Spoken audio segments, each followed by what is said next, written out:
ओम शांति। भगवत गीता श्लोक क्लास में आज के क्लास में टेस्ट है बेसिक कोर्स का। और जिनके भी चित्र बताना बाकी है वो हाथ उठाइए।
हेलो, ओम शांति दीदी। हाँ जी।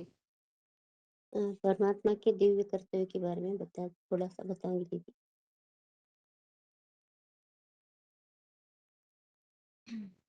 बताइए बताइए। हाँ जी।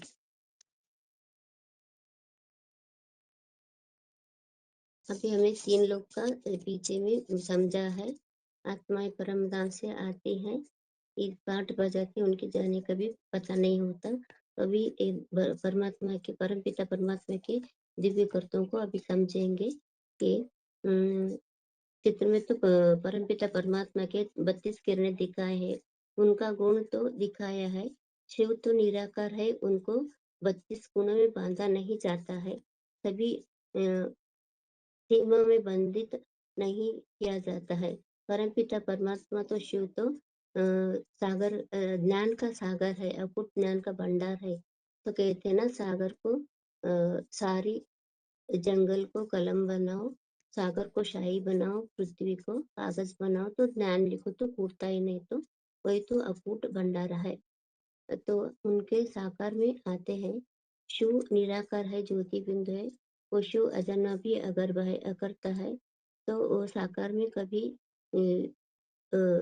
ज्ञान नहीं, निराकार तो ज्ञान नहीं दे सकता ना, इसलिए साकार में आकर ज्ञान देते हैं। तो इसमें श्लोक में आया है कि अजापि सन अव्ययात्मा भूतानाम ईश्वरः प्रकृति सोम अधिष्ठाय संभवामि आत्माएं। माना भगवान जो निराकार है, वो तो जन्म लेते वो अजन्मा कर्ता होने से शरीर भी नहीं होने वाला, और सभी प्राणियों का शासन करता भी होते हुए भी आत्मशक्ति से वो प्रवेश करके जन्म लेते हैं। और भगवान तो साधारण शरीर में आते हैं ना, अवजानंती महामूढ़ा मनुष्य तनम आश्रितम। साधारण शरीर में आते ही सभी प्राणी उन भगवान को नहीं पहचान पाते हैं।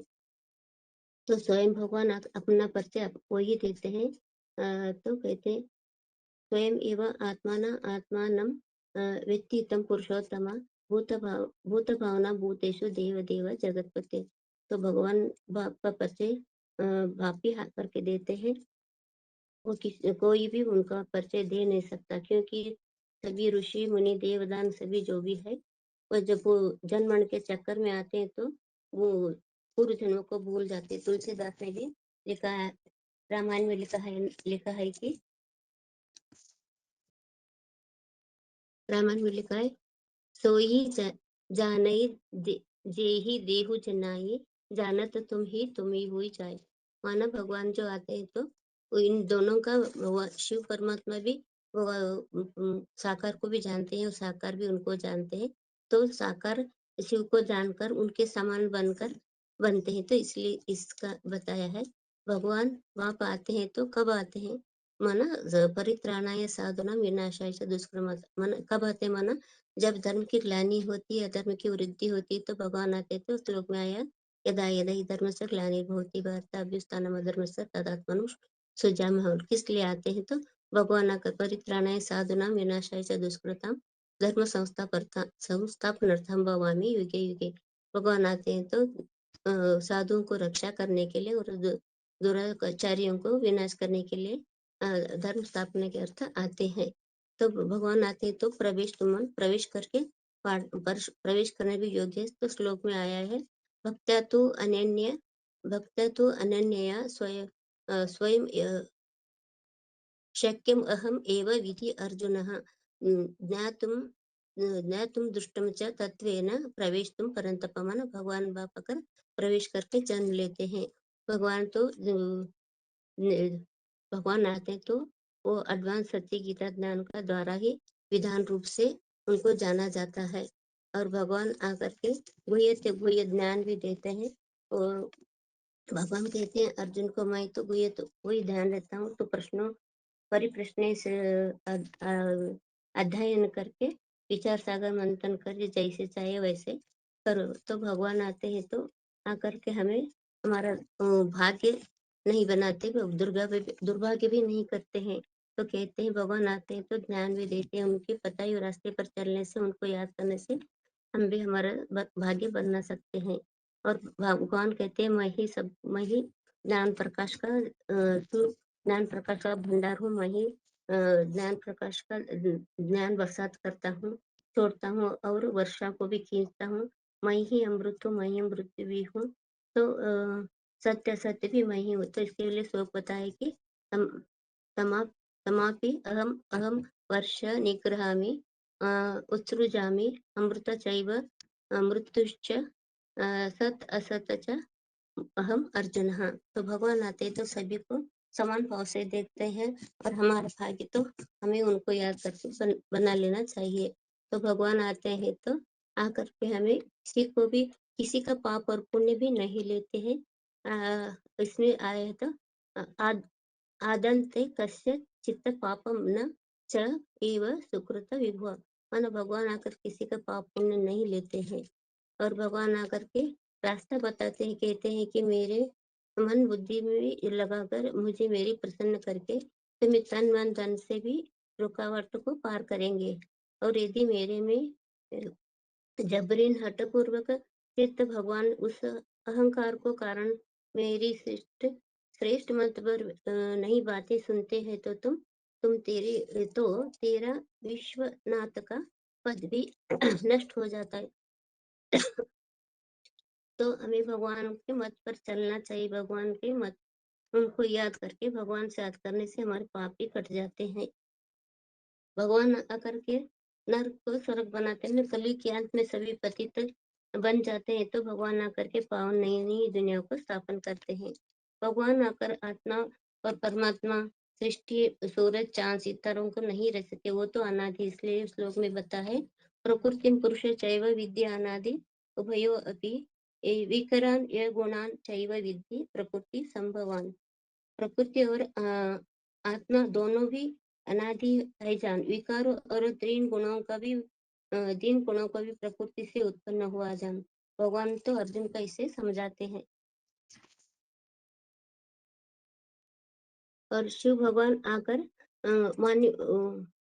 मानवीय रथ में प्रवेश करते हैं। वो तो अजन्मा अकर्ता होने पर भी कहते हैं ना, कुछ करते नहीं। न कर्तृत्वम न कर्माणां लोकस्य सृजन प्रभुः न कर्मफल संयोग स्वभाव तो परिवर्तते। माना शिव भगवान देहभान में अनासक्त अकर्ता प्रभु शिव ज्योति भी न सांसारिक कर्तापन में, न कर्म का न कर्म फल का सृजक है। तो भगवान तो पुरुषोत्तम संगम की शूटिंग के जो भी भोगी प्राणी होते हो वो स्वभाव से परिवर्तित होते हैं।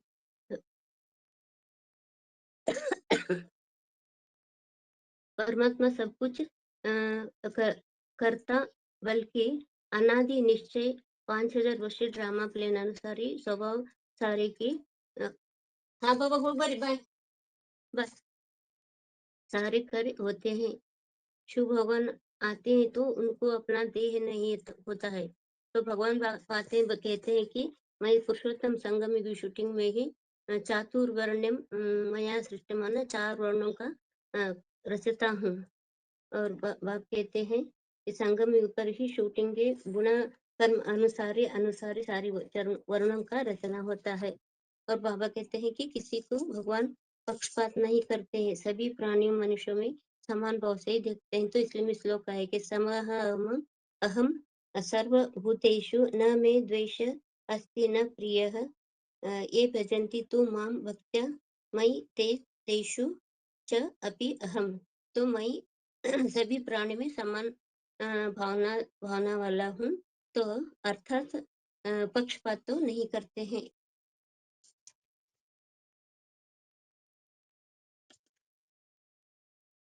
तो भगवान वही तो भगवान ही कालों का काल महाकाल भी हो ऐसा बोलते हैं ना।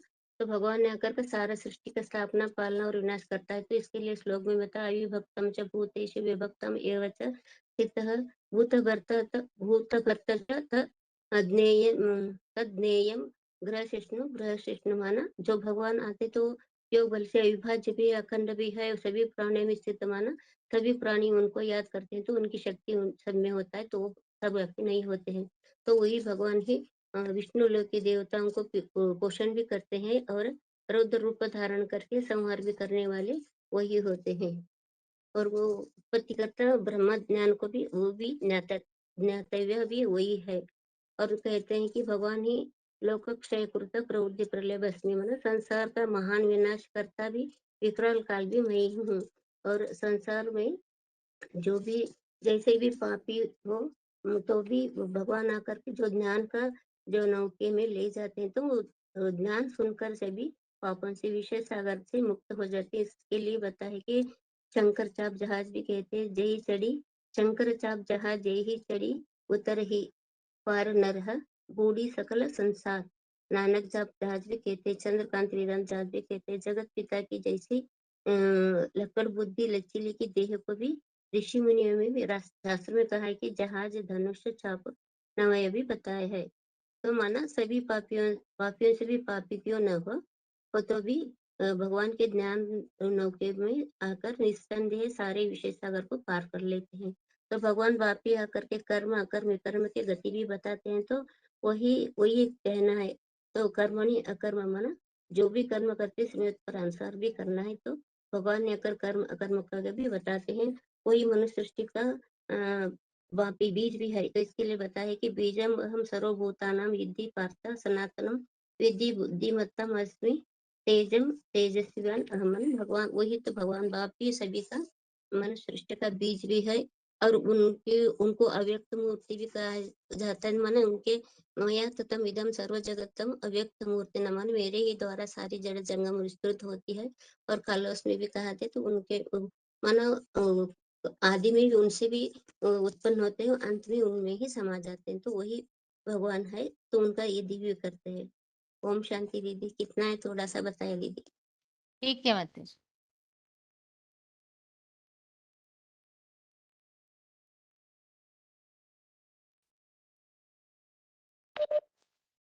ओम शांति। हाँ जी। भगवान के दिव्य कर्तव्यों के बारे में आज हम देखेंगे। भगवान के दिव्य कर्तव्यों के बारे में कहा जाता है कि भगवान तो ना कोई भी पत्थर हिलता नहीं उसकी सत्ता के बगैर। और भगवान के लिए कहते हैं कि मरे हुए को जिंदा कर देता है, मरे हुए को जिंदा कर देता है। और हम दिखाते हैं कि और बीके वाले माना दिखाते हैं कि 32 गुणों में भगवान को, लेकिन भगवान को तो हम बांध नहीं सकते हैं क्योंकि भगवान तो ज्ञान का सागर है, गुणों का भंडार है। वो वो जब तक बिंदु है तब तक वह निराकार है, निर्गुण है। लेकिन जब वह साकार में आकर प्रवेश करता है तब वह ज्ञान का सागर बनता है। इसीलिए आज तक सागर की भी कोई था नहीं पा सकी, माना सागर का अंत किसी ने देखा नहीं। और सूर्य के पास भी कोई जा नहीं सका है। सूर्य तो आग का गोला है, उसके नजदीक कोई जा ही नहीं सकता। तो इसीलिए गाते भी है, सब धरती कागज करूँ कलम करूँ अनराय, सात समुंदर मसी करूँ गुरु गुण लिखा न जाए। माना भगवान के गुण हम लिख ही नहीं सकते, वह इतना अथाह प्रेम का सागर, आनंद का सागर है। इसलिए हम भगवान के कर्तव्य के बारे में गाते भी है कि वह स्थापना करता है, विनाश करता है, पालना करता है। तो भगवान के 3 कर्तव्य हैं। तो इसीलिए भक्ति मार्ग में भी क्या दिखाते हैं, 33 कोटि देव देवता, उनमें मुख्य कौन है, ब्रह्मा विष्णु महेश। तो सृष्टि के आदि में लिंगोद्भव की कथा भी आई, उसमें भी क्या दिखाते हैं कि ब्रह्मा जी ऊपर गए, एक लिंग माना ज्योति स्वरूप लिंग आया, उसमें ब्रह्मा जी ऊपर गए और विष्णु जी नीचे गए, लेकिन कोई था नहीं पा सका। तो इसे माना भगवान इतना परिपूर्ण है, इतना ऊंचा है कि उसको कोई इतना उसका आदि अंत किसी को पता ही नहीं। पूर्णमद पूर्णमिदम पूर्णात पूर्णमुच्यते पूर्णस्य पूर्णमादाय पूर्णमेवावशिष्यते। माना उसमें से पूरा ही कुछ ले ले तो भी वो पूरा ही बचता है। तो भगवान तो ज्ञान का सागर है, इसीलिए गीता में भी क्या बोला है, श्रेयान द्रवमया यज्ञात ज्ञान यज्ञ परम तप। माना ज्ञान यज्ञ यह सब दानों में श्रेष्ठ कौन सा दान है, ज्ञान का दान ही सर्वश्रेष्ठ दान है। तो भगवान भी आकर हमें प्रवेश करके ज्ञान का दान देते हैं। इसलिए गीता में बोला है 4:6 में, अजोपि सन वायत्मा भूतानामि शरोपि सन प्रकृति स्वामधिष्ठाय संभवामि आत्ममाया। माना निराकार परमपिता शिव परमात्मा प्रकृति का आधार लेकर हम बच्चों को ज्ञान का दान करते हैं। तो परमात्मा की प्रकृति कौन सी है, यह हमें जानना चाहिए। इसीलिए गीता में बोला है, मम योनि महद ब्रह्म तस्मिन गर्भम ददाम्यहम संभव सर्वभूतानां ततो भवति भारत। माना मैं आता हूँ तो महद ब्रह्म वह मेरी योनि रूपी माता बनती है। तो परमात्मा आकर ज्ञान माना योनि रूपी माता में जो कहते भी है अहम बीज प्रजापिता, माना मैं आता हूँ तो ज्ञान का बीज प्रजापिता में डालकर बच्चों को ज्ञान देता हूँ। तो यही ज्ञान का सागर परमपिता परमात्मा आकर सारे अपने कर्तव्य बताते हैं कि मैं पतितों को पावन बनाने वाला हूँ। माना तुम बच्चे क्या हो गए हो, काम क्रोध लोभ मोह अहंकार में सारे देह भान में नीचे गिर गए, तो तुम्हें मैं ज्ञान से पावन बनाता हूँ। इस ज्ञान नौका में सारे ही पार हो जाएंगे। इसलिए गीता में भी बोला है, अपि चेद असीस पापेभ्य सर्वेभ्य पापकृतम सर्व ज्ञान प्रलेवन एव वृजनम संतरिष्यसि। माना चाहे तू पापियों से पापी ही क्यों न हो, लेकिन फिर भी इस ज्ञान की नौका में अगर बैठेगा तो तू सारे पाप समुंदर को पार कर पाएगा। तो यही भगवान के कर्तव्य है कि वह हमें नर से नारायण नारी से लक्ष्मी बनाने आते हैं। हम आज साधारण देह भान में जीते हैं और हमें ज्ञान से भगवान आकर नारी से लक्ष्मी बनाते हैं। इस ज्ञान से ही हमारे में अवगुण हम निकाल पाएंगे और ज्ञान को भरेंगे। तो यही ज्ञान परमात्मा आकर हमें दे रहे हैं। अभी परमात्मा हमें कर्मों की गति भी सिखाते हैं कि बच्चे क्या कर्म करना चाहिए, क्या कर्म नहीं करना चाहिए। बौद्धव्यम गहना कर्मणो गति, माना भगवान ही आकर हमें कर्म की गति सिखा सकता है। क्यों? क्योंकि वह जन्म मृत्यु से न्यारे है, अजह माना अजन्मा है। और हम देखते हैं कृष्ण माना गीता का भगवान कृष्ण कर दिया, लेकिन गीता का भगवान कृष्ण नहीं, वो तो जन्म मरण के चक्र में आते। माना ये कर्तव्य किसके हैं? परम पिता शिव परमात्मा के, जो जन्म मरण के चक्र से न्यारे हैं वही है। इसीलिए शंकर के माता पिता नहीं दिखाए हैं, न ही उनकी जन्म मृत्यु दिखाई है। तो वही महादेव के द्वारा यह प्रकृति का आधीन करके यह सारे कर्तव्य पार पड़ते। वही मनुष्य सृष्टि के बीज रूप भी है। इसलिए गीता में बोला है, बीज माँ सर्वभूतानाम, माना मैं सबका बीज हूँ और मैं ही आकर यह सृष्टि की स्थापना पालना विनाश भी करता हूँ।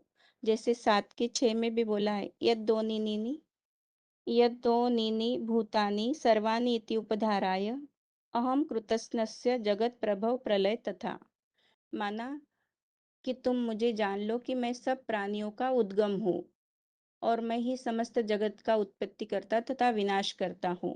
और हम दिखाते भी है भक्ति में भी कि शंकर द्वारा विनाश। तो विनाश कौन सी वस्तु का?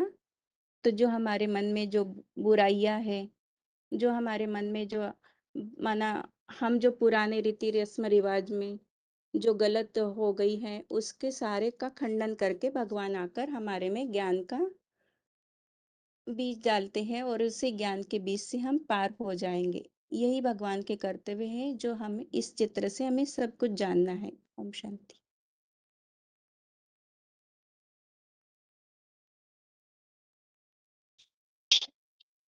हाँ जी, माता जी बताइए। 94-32। हाँ दीदी, ओम शांति। मैं आज राजू को थोड़ा सा बताऊंगी दीदी। राजयोग का अर्थ है ही आज दुनिया में संसार में अनेक प्रकार के योग प्रसिद्ध हैं, जैसे कि भक्ति योग, कर्म योग, ज्ञान योग, हठ योग। ये सब योग, सभी प्रकार के योगों में सहज राजयोगी सर्वश्रेष्ठ है, जो कि आज दुनिया में शरीर की स्वास्थ्य के लिए रखने के लिए अनेक प्रकार के योग कराए जा रहे हैं, अनेक योग शिविर भी लगाए जा रहे हैं, बनाए जा रहे हैं, जिनमें अनेक योग की विधि सिखाई जा रही है। परंतु कुछ तक तो ये शारीरिक स्वास्थ्य ठीक हो सकता है उन योगों से, जो संपूर्ण सुख शांति है वो नहीं मिल पा रही है।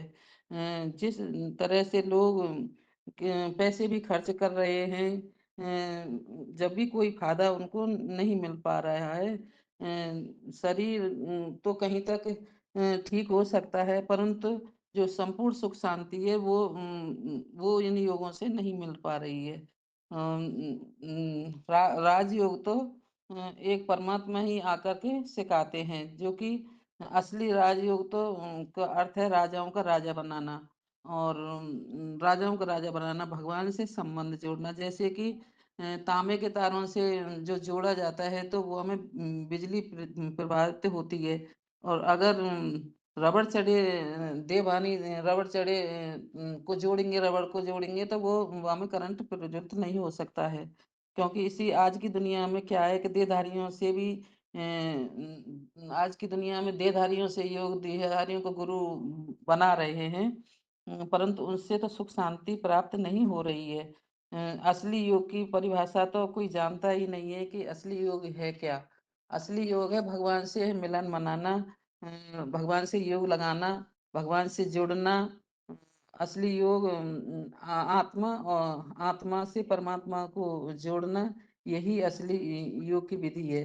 दुनिया में अनेक राजगुरु, सन्यासी आदि आंखें बंद करके नहीं है, कुम्मक लगाना, बैठना, ये सारी बातें सिखाते हैं, परंतु भगवान तो आके नहीं है, आत्मिक आत्मा का ज्ञान देके आत्मा को ही भगवान से जोड़ने की विधि बताते हैं।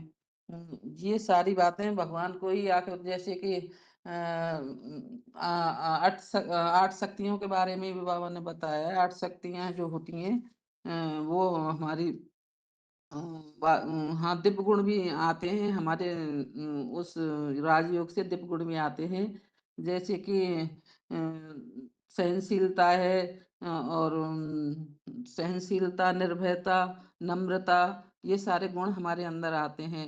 व्यर्थ विचारों के फैलाव को समेटने की शक्ति भी आती है, सहन करने की शक्ति भी होती है, अच्छे बुरे को परखने की शक्ति भी होती है, निर्णय करने की शक्ति भी आती है, और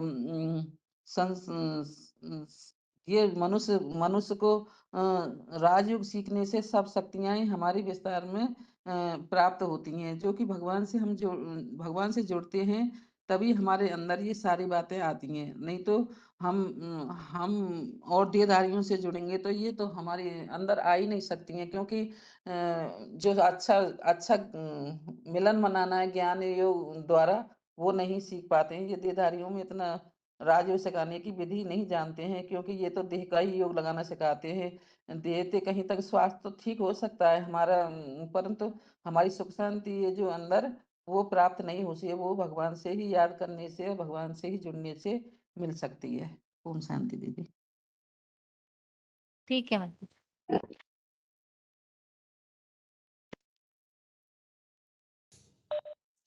बताइए माता जी। हेलो दीदी, ओम शांति। हाँ जी। 30334 ठाकुर नगर। दीदी पहले तो मैं 2 चित्र बता ही दिया, आज तीसरा चित्र परमपिता परमात्मा और उनके दिव्य कर्तव्य बताओ दीदी। हाँ जी। तो परमपिता परमात्मा जो होती है वही है निराकार, और निराकार का कोई मतलब निराकार को तो हम जानते ही नहीं। जैसे आत्मा जब तक कोई शरीर में प्रवेश करता ही नहीं तब तक हम आत्मा का कोई अस्तित्व होता ही नहीं। तो आत्मा का अपना पार्ट बजाने के लिए 5 तत्वों का आधार, शरीर का आधार लेना पड़ता है। तो वैसे ही निराकार जो शिव, उनका दिव्य कर्तव्य करने के लिए साकार अर्थात 5 तत्वों का शरीर का आधार लेना पड़ता है। तो जब वो साकार तन का आधार लेते हैं तभी हम उनको जानते हैं और पहचानते हैं, और उनका जो दिव्य कर्तव्य होती है वही हम जानते हैं। जैसे हमारा कोई काम काम करने के लिए हाथ पाँव नानान ऑर्गन्स की दरकार होती है, वैसे ही आत्मा को कोई काम करने के लिए इस शरीर का आधार लेना पड़ता है। तो আবার जो परमपिता परमात्मा बाप होती है, उनका कर्तव्य करने के लिए 5 तत्व का जो शरीर है उनका आधार लेना पड़ता है। तो जब वे 5 तत्व का शरीर वो आधार लेती है, तो अभी उनका दिव्य कर्तव्यों के बारे में ही हम जानते हैं। तो यहाँ पे चित्रों में जो 3 मूर्ति दिखाते हैं, परमपिता परमात्मा आकर इस सृष्टि पर आकर उन 3 मूर्ति का आधार लेकर दिव्य कर्तव्य करते हैं। तो जो 33 कोटि देवी देवता होती है, उसके अंदर जो माना ये 3 मूर्ति है सबথেকে উঁচতে উঁচ, इसलिए उनको त्रिदेव भी कहते हैं। और परमपिता परमात्मा आकर ये उचते उच जो 3 मूर्ति होती है त्रिदेव, उसके अंदर प्रवेश करके दुनिया के सामने प्रत्यक्ष होती है। तो यहाँ पे चित्र में परमपिता परमात्मा के माना बहुत ही दिव्य गुण दिखाते हैं। तो निराकार का तो कोई गुण होता ही नहीं, क्योंकि जिसका गुण होता है उनका अवगुण भी होता है, और निराकार का कोई गुण अवगुण होता ही नहीं, क्योंकि गुण अवगुण तो साकार का होता है। इसीलिए परमपिता परमात्मा साकार तन का आधार लेती है। तो जब वो माना साकार में प्रवेश करते हैं तभी उनका गुण लागू होती है। तो ये साकार तन का माना वो निराकार जो साकार तन में प्रवेश करता है, उस वही साकार तन का ही माना साकार तन में ही बहुत ज्यादा ज्ञान होती है और गुण भी अपरिसीम होती है, और उनका ज्ञान गुण किसी के साथ तुलना होता ही नहीं।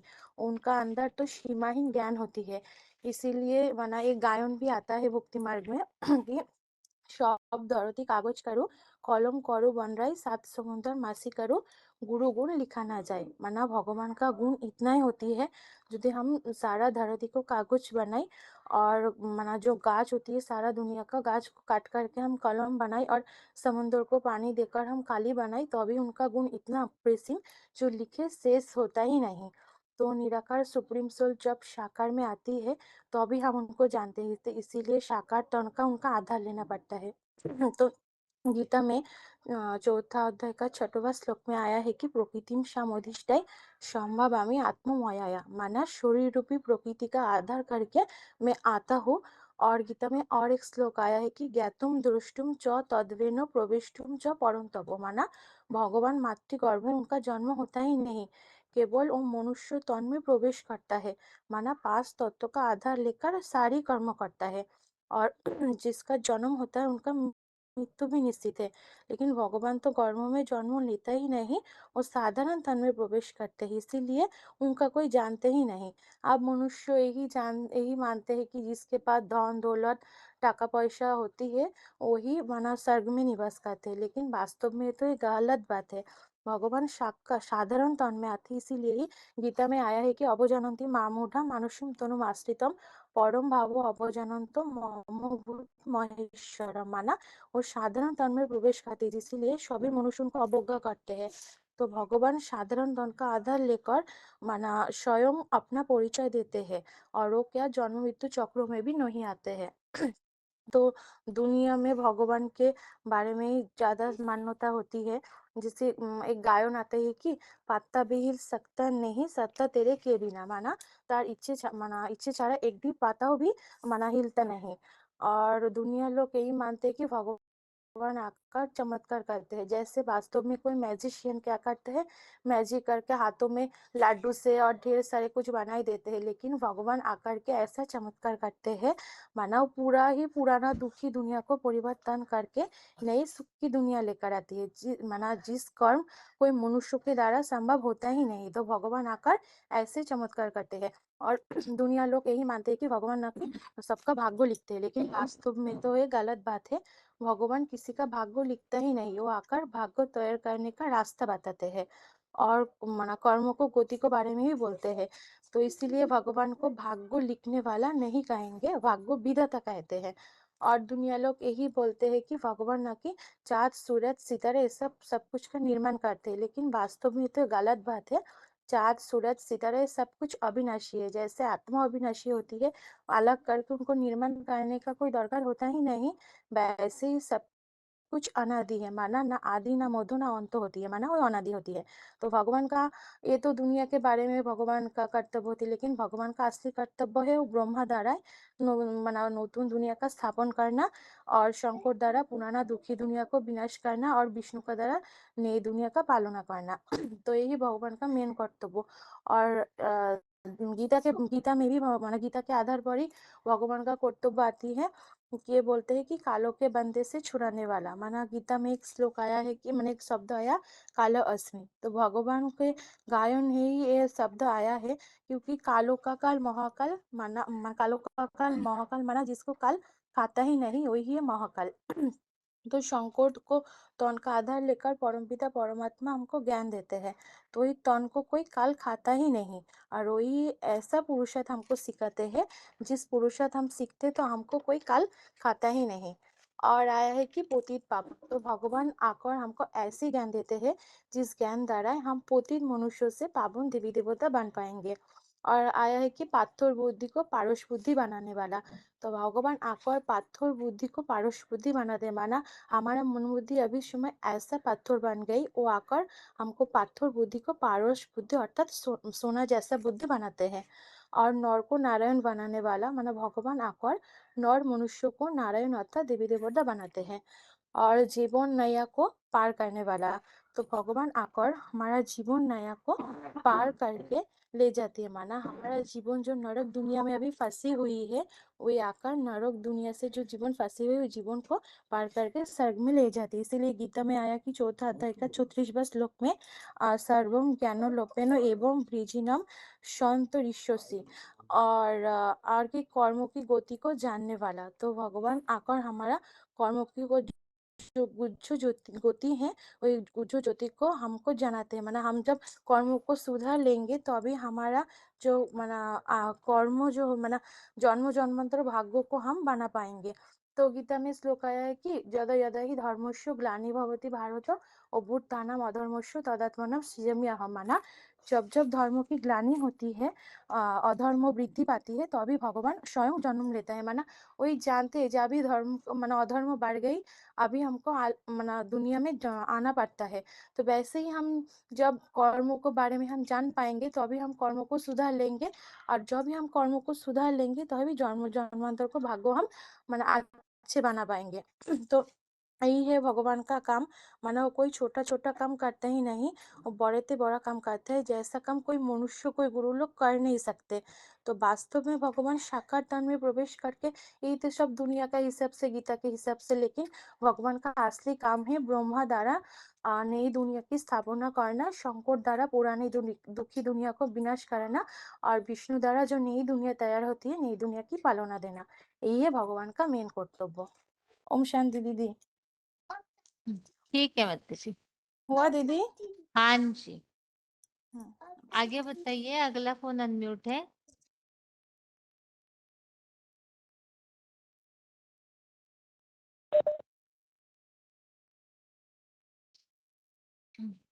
हाँ जी बताइए।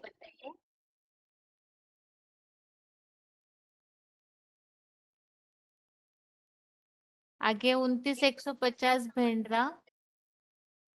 ओम शांति दीदी, हम राजयोग से बताएंगे हाँ जी। दीदी कि राजयोग अर्थात जिसमें राज भरा हो और राजा बनने का योग, और जिससे हम स्वराज अधिकारी से विश्व राज अधिकारी बनने का सौभाग्य प्राप्त होता हो।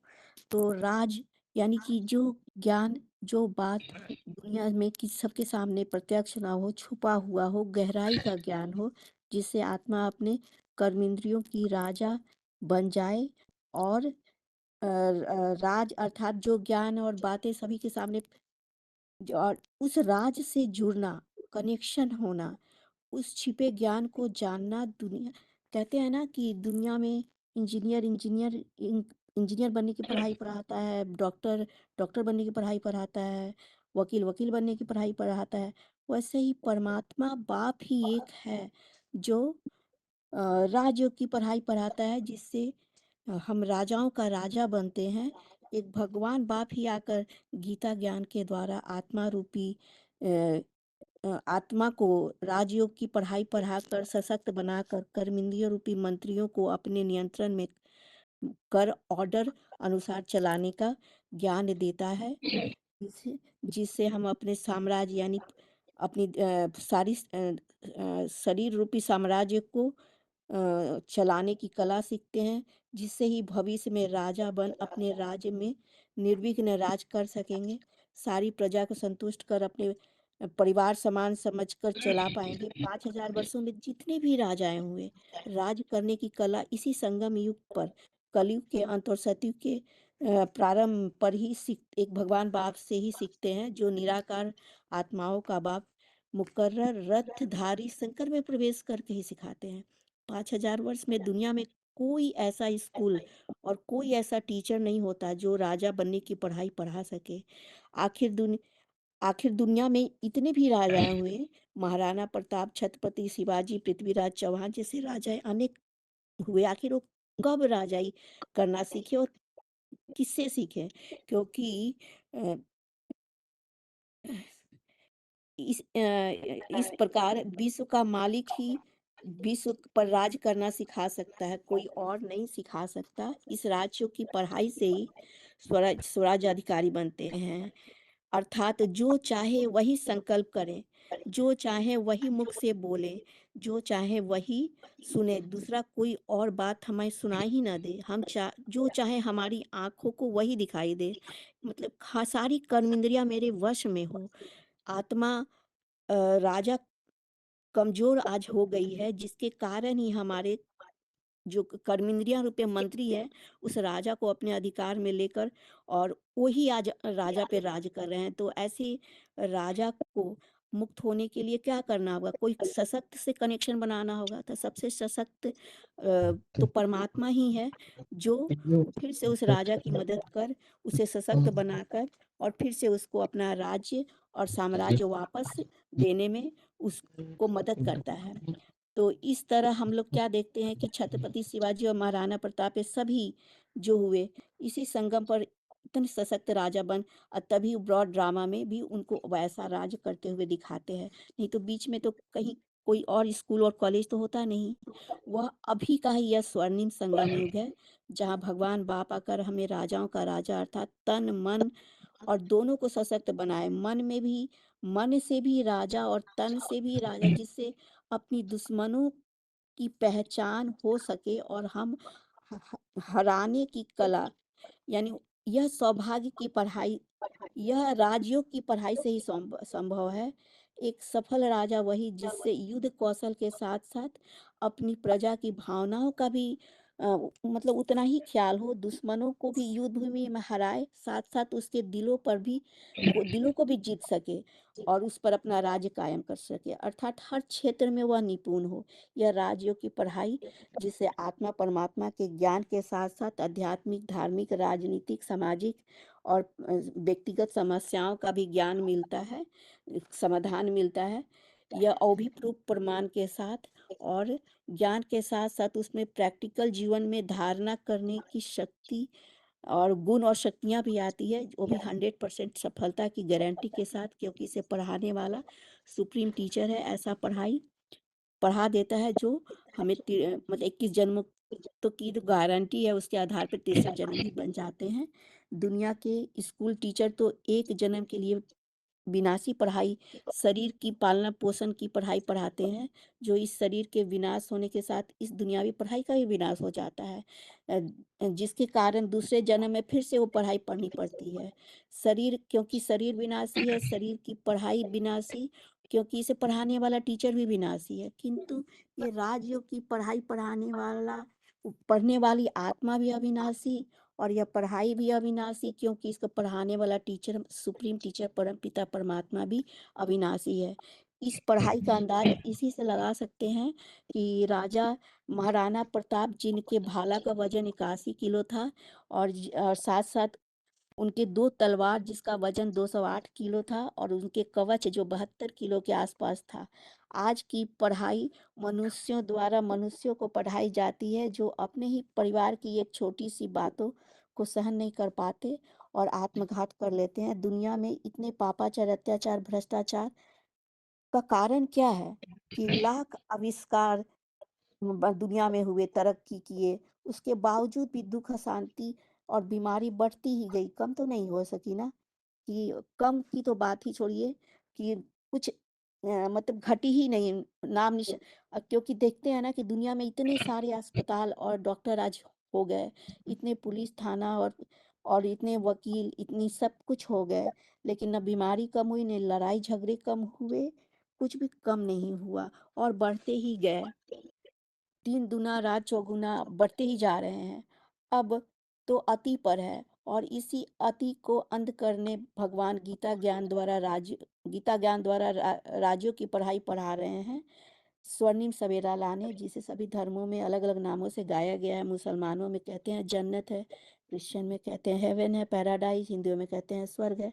सारी दुनिया में भारत का पुराने ते पुराना योग बहुत मशहूर है, लेकिन वो नहीं जानते कि वो कौन सा योग है। आज दुनिया में योग के नाम पे तो कितनी सारी योग क्रियाएं सिखाते हैं, आसनवाद आदि और श्वासों को कंट्रोल करना आदि सिखाते हैं। इससे तो इन शारीरिक क्रियाओं से तो शरीर ही मजबूत होता है, किंतु आत्मा तो नहीं हो सकती ना।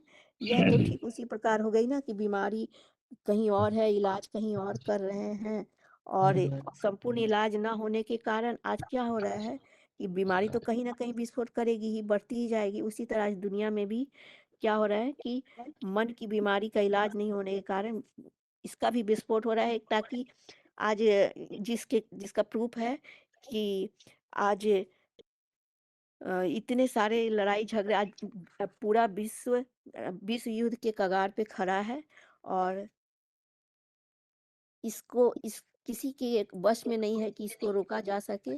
और इस विनाश तो निश्चित ही है, किंतु इस विनाश के पहले जिसने ये पढ़ाई परमात्मा पिता जो साधारण तन में आए हैं, पहचान कर यह पढ़ाई पढ़ लेते हैं, तो हम अपने इस पढ़ाई के द्वारा अपना भाग्य बना और जन्म जन्म के लिए राजा बन सकेंगे, और हमारा दुख और अशांति से मुक्ति हो पाएगा। ओम शांति दीदी। आगे बताइए। बनारस 27,998। शांति बहन जी। हाँ जी।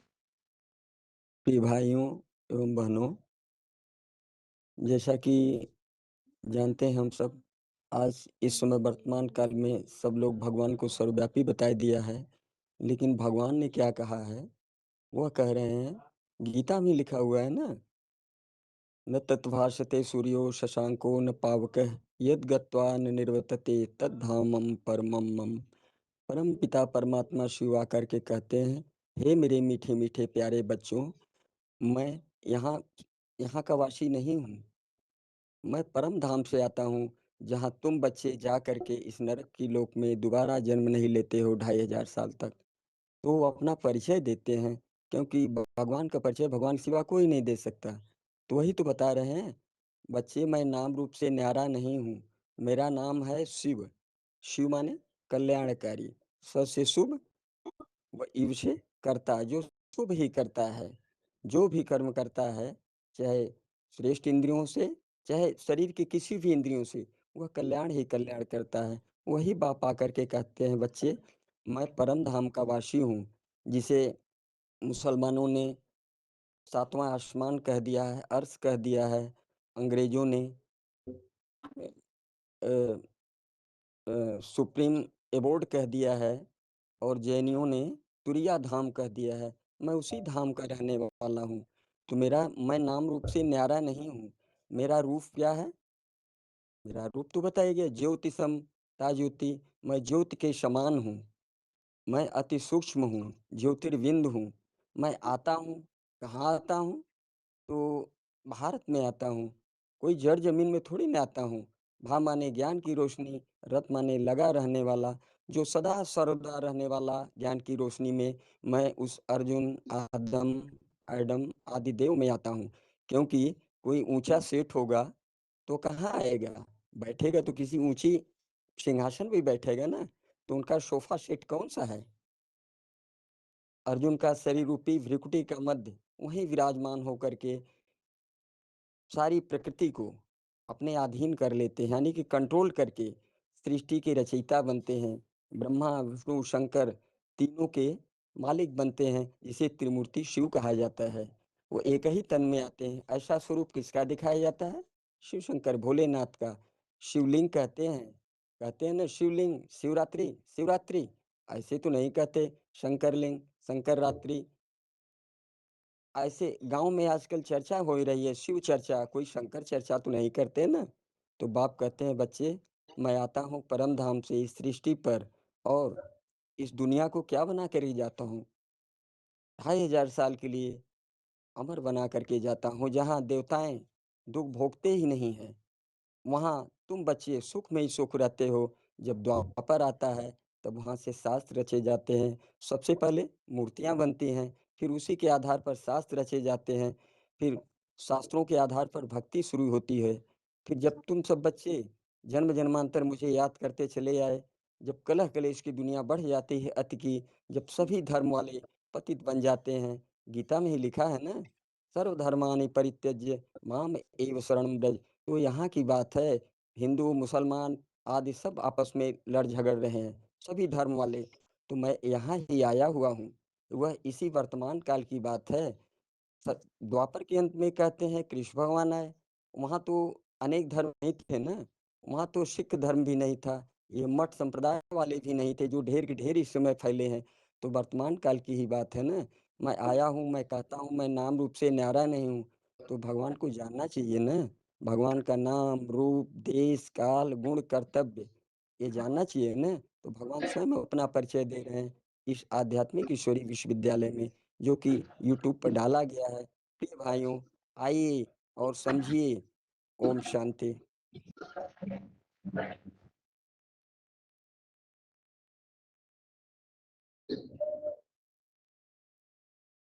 माता जी बताइए, बेहाला 29519।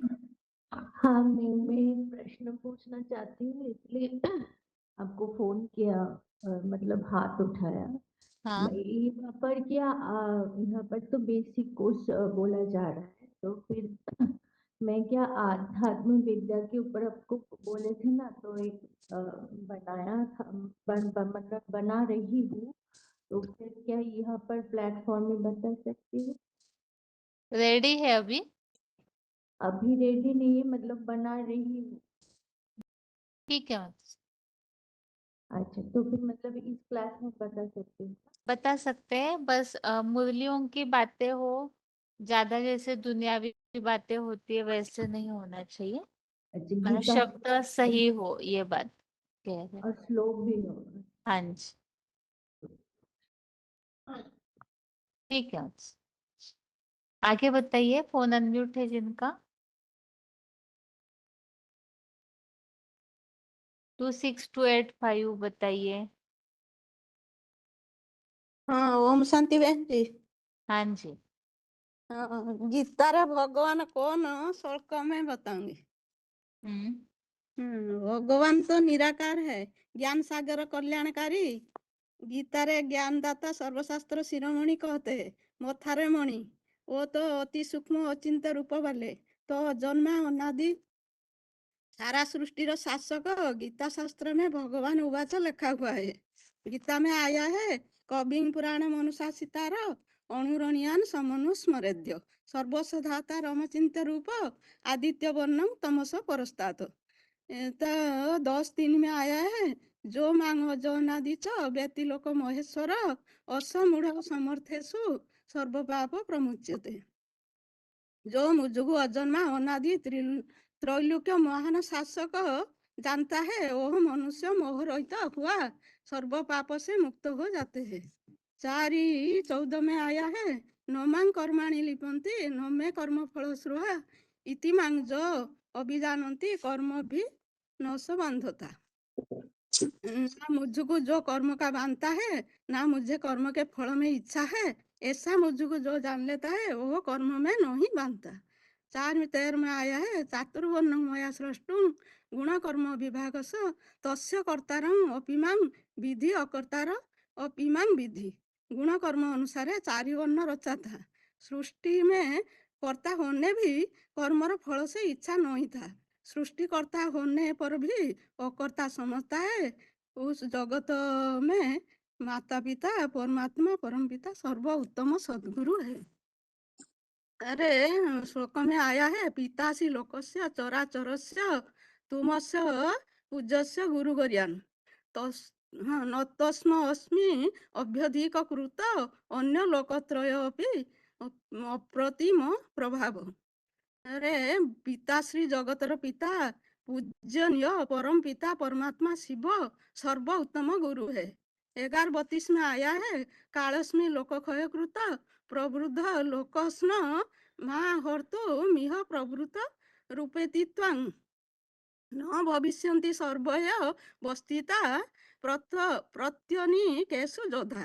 कालर काल महाकाल महादेव शंकर कली अंतके कल्पांतकारी परमात्मा शिव कला से जो परे कला में बांधी नहीं सकता। सारी मनुष्यों को कला में सारी मनुष्य का कल्याणकारी है। 4/6 है, जोधा जोधा धर्म से ग्लानि भवति भारत अभ्युत्थान अधर्मस्य तदात्मना सृजाम्यहम्। भगवान स्वयं सृष्टि के अवतरण होकर आते हैं। जिस समय में धर्म ग्लानि होता है, अधर्म बुद्धि वृद्धि होता है, कली युग अंत में तम प्रधान आसुरी स्वभाव सब बन जाते हैं।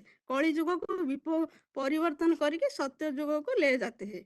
4/8 में आया है, परित्राणाय साधुनां विनाशाय चतुष्कृतम् धर्म संस्थापनार्थाय संभवामि जुगे जुगे।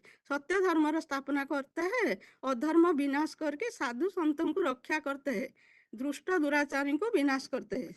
9/10 में आया है, मोया दक्षिण प्रकृति स्वेच्छे सचराचरं हेतुना अनेन कौन्तेय जगत विपरिवर्तते। वो तो जगत को विपरिवर्तित गति रे परिवर्तन करके कली युग से सत्य युग को ले जाते हैं। कली युग से सत्य युग आदि संगम युग में गीता ज्ञान देते हैं। गीता संस्कृत भाषा में है, भगवान सरल भाषा में समझते हैं। हिंदी भाषा तो है, परंतु द्वापर रे गीता ज्ञान सुनाते नहीं। भगवान कली युग अज्ञान युग नहीं आते हैं। मनुष्य तो संस्कृत भाषा में गीता पढ़ नहीं सकता, इसलिए भगवान स्वयं सृष्टि में आकर सरल भाषा में गीता सुनाते थे। शंकर महादेव कामदेव को भस्म करा था। भगवान हिंसक युद्ध नहीं सिखा था। वो तो 5 विकार युद्ध बात है। महादेव इच्छा को कामना को भस्म किया जोगेश्वर है। फिर 1866 में आया है, सर्वधर्म परित्याज मामेकं शरणं व्रज। श्री कृष्ण भगवान को कहते हैं, मेरे शरण में आ जा। सब धर्म आत्मा कली युग में है। प्रथम अर्जुन जो है नाम पढ़ता है, जो ज्ञान को अर्जन करता है। फिर नंबर 12 बाद में जो नंबर 12 अर्जुन कहते हैं, जो और सब बाद में नंबर 12 अर्जुन कहते हैं, जो काठ रथ ऊपर जो सारथी दिखाते हैं। उपनिषद में आया है, शरीर आत्मानं रथी शरीरं रथं विधि इंद्रिय है घोड़ा बुद्धि तो सारथी। भगवान है बुद्धि मानकर बुद्धि। श्री कृष्ण शब्द जो आया है आकर्षणकारी है। भगवान जोगी तो ज्ञान देते हैं। गीता शास्त्र में 700 श्लोक है। अनेक मनुष्य गीतार टीका लिखते हैं। परमात्मा सृष्टि का बीज है। कलियुग अंत में सारी मनुष्य का बुद्धि काठ पत्थर बुद्धि हो जाते हैं। श्री कृष्ण तो बच्चा कृष्ण रूप में दिखाते हैं। गीता ज्ञान कैसे सुनेंगे? वो तो जन्म मरण चक्र में आते हैं। गीतार भगवान कैसे होंगे? परमात्मा श्रेष्ठ तो श्रेष्ठ है, उससे कोई श्रेष्ठ नहीं है। गीता रे भगवान परम पिता परमात्मा है। 7/10 है, बीजमांग सर्वभूतानां विधि पार्थ सनातनं बुद्धि मतांग अस्मि तेज स्मिनांग अहं। से सब प्राणियों का सनातन बीज है। बुद्धिमान का बुद्धि, तेज का तेज मैं हूँ। 33 कोटि देवी देवता से शिव शंकर माता पिता है। सबु धर्म अलग अलग नाम रे जानते हैं आदम एडम आदिनाथ आदिदेव सर्वशास्त्र शिरोमणि गीता घरे घरे पूजा करते हैं। कोई प्राप्ति नहीं मिलता है। कोई गीता शास्त्र पढ़ेंगे और सुनेंगे जीवन में धारण करेंगे सब किछि प्राप्ति मिलेगा। गीता शास्त्र में भगवान महादेव शंकर को कहते श्री कृष्ण गीता भगवान नहीं है। फिर आया है 10 में 3 उग्र रूप महादेव शंकर का पाई ओम नम रुद्राय कहते हैं। वो तो सब आत्मार माता पिता है। 10/3 10/1 भी जानवी माने गंगाधर महादेव शंकर को शंकर धारण करते। 28 में आया है सर्पणांग महादेव गलारे सर्प दिखाते हैं। और फिर आया है 3/10 प्रजापिता सारा जगत प्रजापिता है। 11/16 महादेव विश्वकर्ता विश्वेश्वर विश्वर शासन करता विश्वनाथ मंदिर दिखाते हैं। 9/26 आशुतोष आशुतोष जो शिवंकर नाम है बेलपत्र जल में अल्प से संतुष्ट हो जाते हैं। श्री कृष्ण तो माखन मिश्री संजीवनी गुरु ये सब दिखाते हैं। फिर 11/43 सदगुरु गुरुंकर गुरु सदगुरु है। 1/15 है भीम कर्म वृकोदर भयंकर पाठ बजाने वाला है। तापरे 4/6 है अवय माने आत्मार शक्ति व्यय हुए नहीं। अमोघ बीर्ज है गीतार ज्ञान दाता श्री कृष्ण नहीं है। गीतार भगवान शिव शंकर भोलेनाथ है। गीता ज्ञान कली युग अंतरे देते हैं। संगम युग रे गीता ज्ञान दाता को पहचान करके समझना है। ओम शांति बहन जी। हेलो ठीक है बहन जी। आंटी जी। बीच में आपने एक जगह कृष्ण भगवान बोला माता जी वो थोड़ा ठीक नहीं। ठीक है बहन जी मैं बोला परा श्री कृष्ण भगवान नहीं है। भगवान शिव शंकर भोलेनाथ है। उसको पहचान करके और समझिकी और जानना है। ठीक है माता। ओम शांति दीदी। हाँ जी। मेरा टॉपिक है सब आत्माओं का बाप एक है। वह तो गॉड फादर है जिसके अलग अलग नाम रूप दे दिए हैं लेकिन एक रूप ऐसा है जो हर धर्म में उसकी मान्यता प्राप्त है। इसलिए कहते हैं God is one God is truth. सबका मालिक एक है। परमात्मा एक है तो उसको मिलने का रास्ता भी एक ही है। एक बाप है तभी तो कहते हैं हिंदू मुस्लिम सिख ईसाई हम सब है भाई भाई। भगवान जब इस सृष्टि पर आते हैं तो अपना भी ज्ञान देते हैं और हमारा भी ज्ञान देते हैं कि तुम एक ज्योति बिंदु आत्मा हो और कि मैं भी तुम्हारी तरह एक ज्योति बिंदु आत्मा हूँ। जैसे तुम आत्मा शरीर धारण करके पाठ बजाते हो उसी तरह मैं भी आके शरीर धारण करके पाठ बजाता हूँ। भगवान आके अपना परिचय खुद आप ही देते हैं इसलिए उनको खुदा भी कहते हैं। और ये भक्ति मार्ग में ये भी कहते हैं कि तुमेव माता च पिता तुमेव बंधु सर्वम एव। भगवान अपना परिचय खुद देती है। स्वयं एव आत्मना आत्मने व्यथत ओम पुरुषोत्तम भूत भावना भूतेश देव देव जगपीते। हर धर्म में एक ही की ही मानता है शिवलिंग के रूप में। जब भगवान आते हैं सृष्टि रूपी रंगमंच के जो हीरो हीरोइन है रामकृष्ण की आत्मा उनके द्वारा पाठ बजाते हैं। कृष्ण वाली आत्मा में ब्रह्मा का पाठ बजाते हैं और राम वाली आत्मा में बाप का पाठ बजाते हैं। और उसी के ठीक विपरीत राम वाली आत्मा में बाप के रूप में प्रवेश करते हैं बाप का पाठ बजाते हैं और शंकर के नाम रूप से वो व्याख्यात होती है और सृष्टि की स्थापना और विनाश का कार्य करते हैं। उन्होंने दोनों के स्वभाव संस्कार मिलकर एक हो जाते हैं तो विष्णु का पाठ चलता है। वही सृष्टि के परिवर्तन के लिए निमित्त बनते हैं। जो गीता में भी कहा है जगत भी परिवर्तते उसके लिए भगवान सृष्टि का परिवर्तन करते हैं। गीता में है कि प्रवेश टू में प्रवेश करने योग्य हूँ। साधारण तन में प्रवेश करते हैं। अभी जनाति मामूढ़ मनुष्य तन अक्षितम।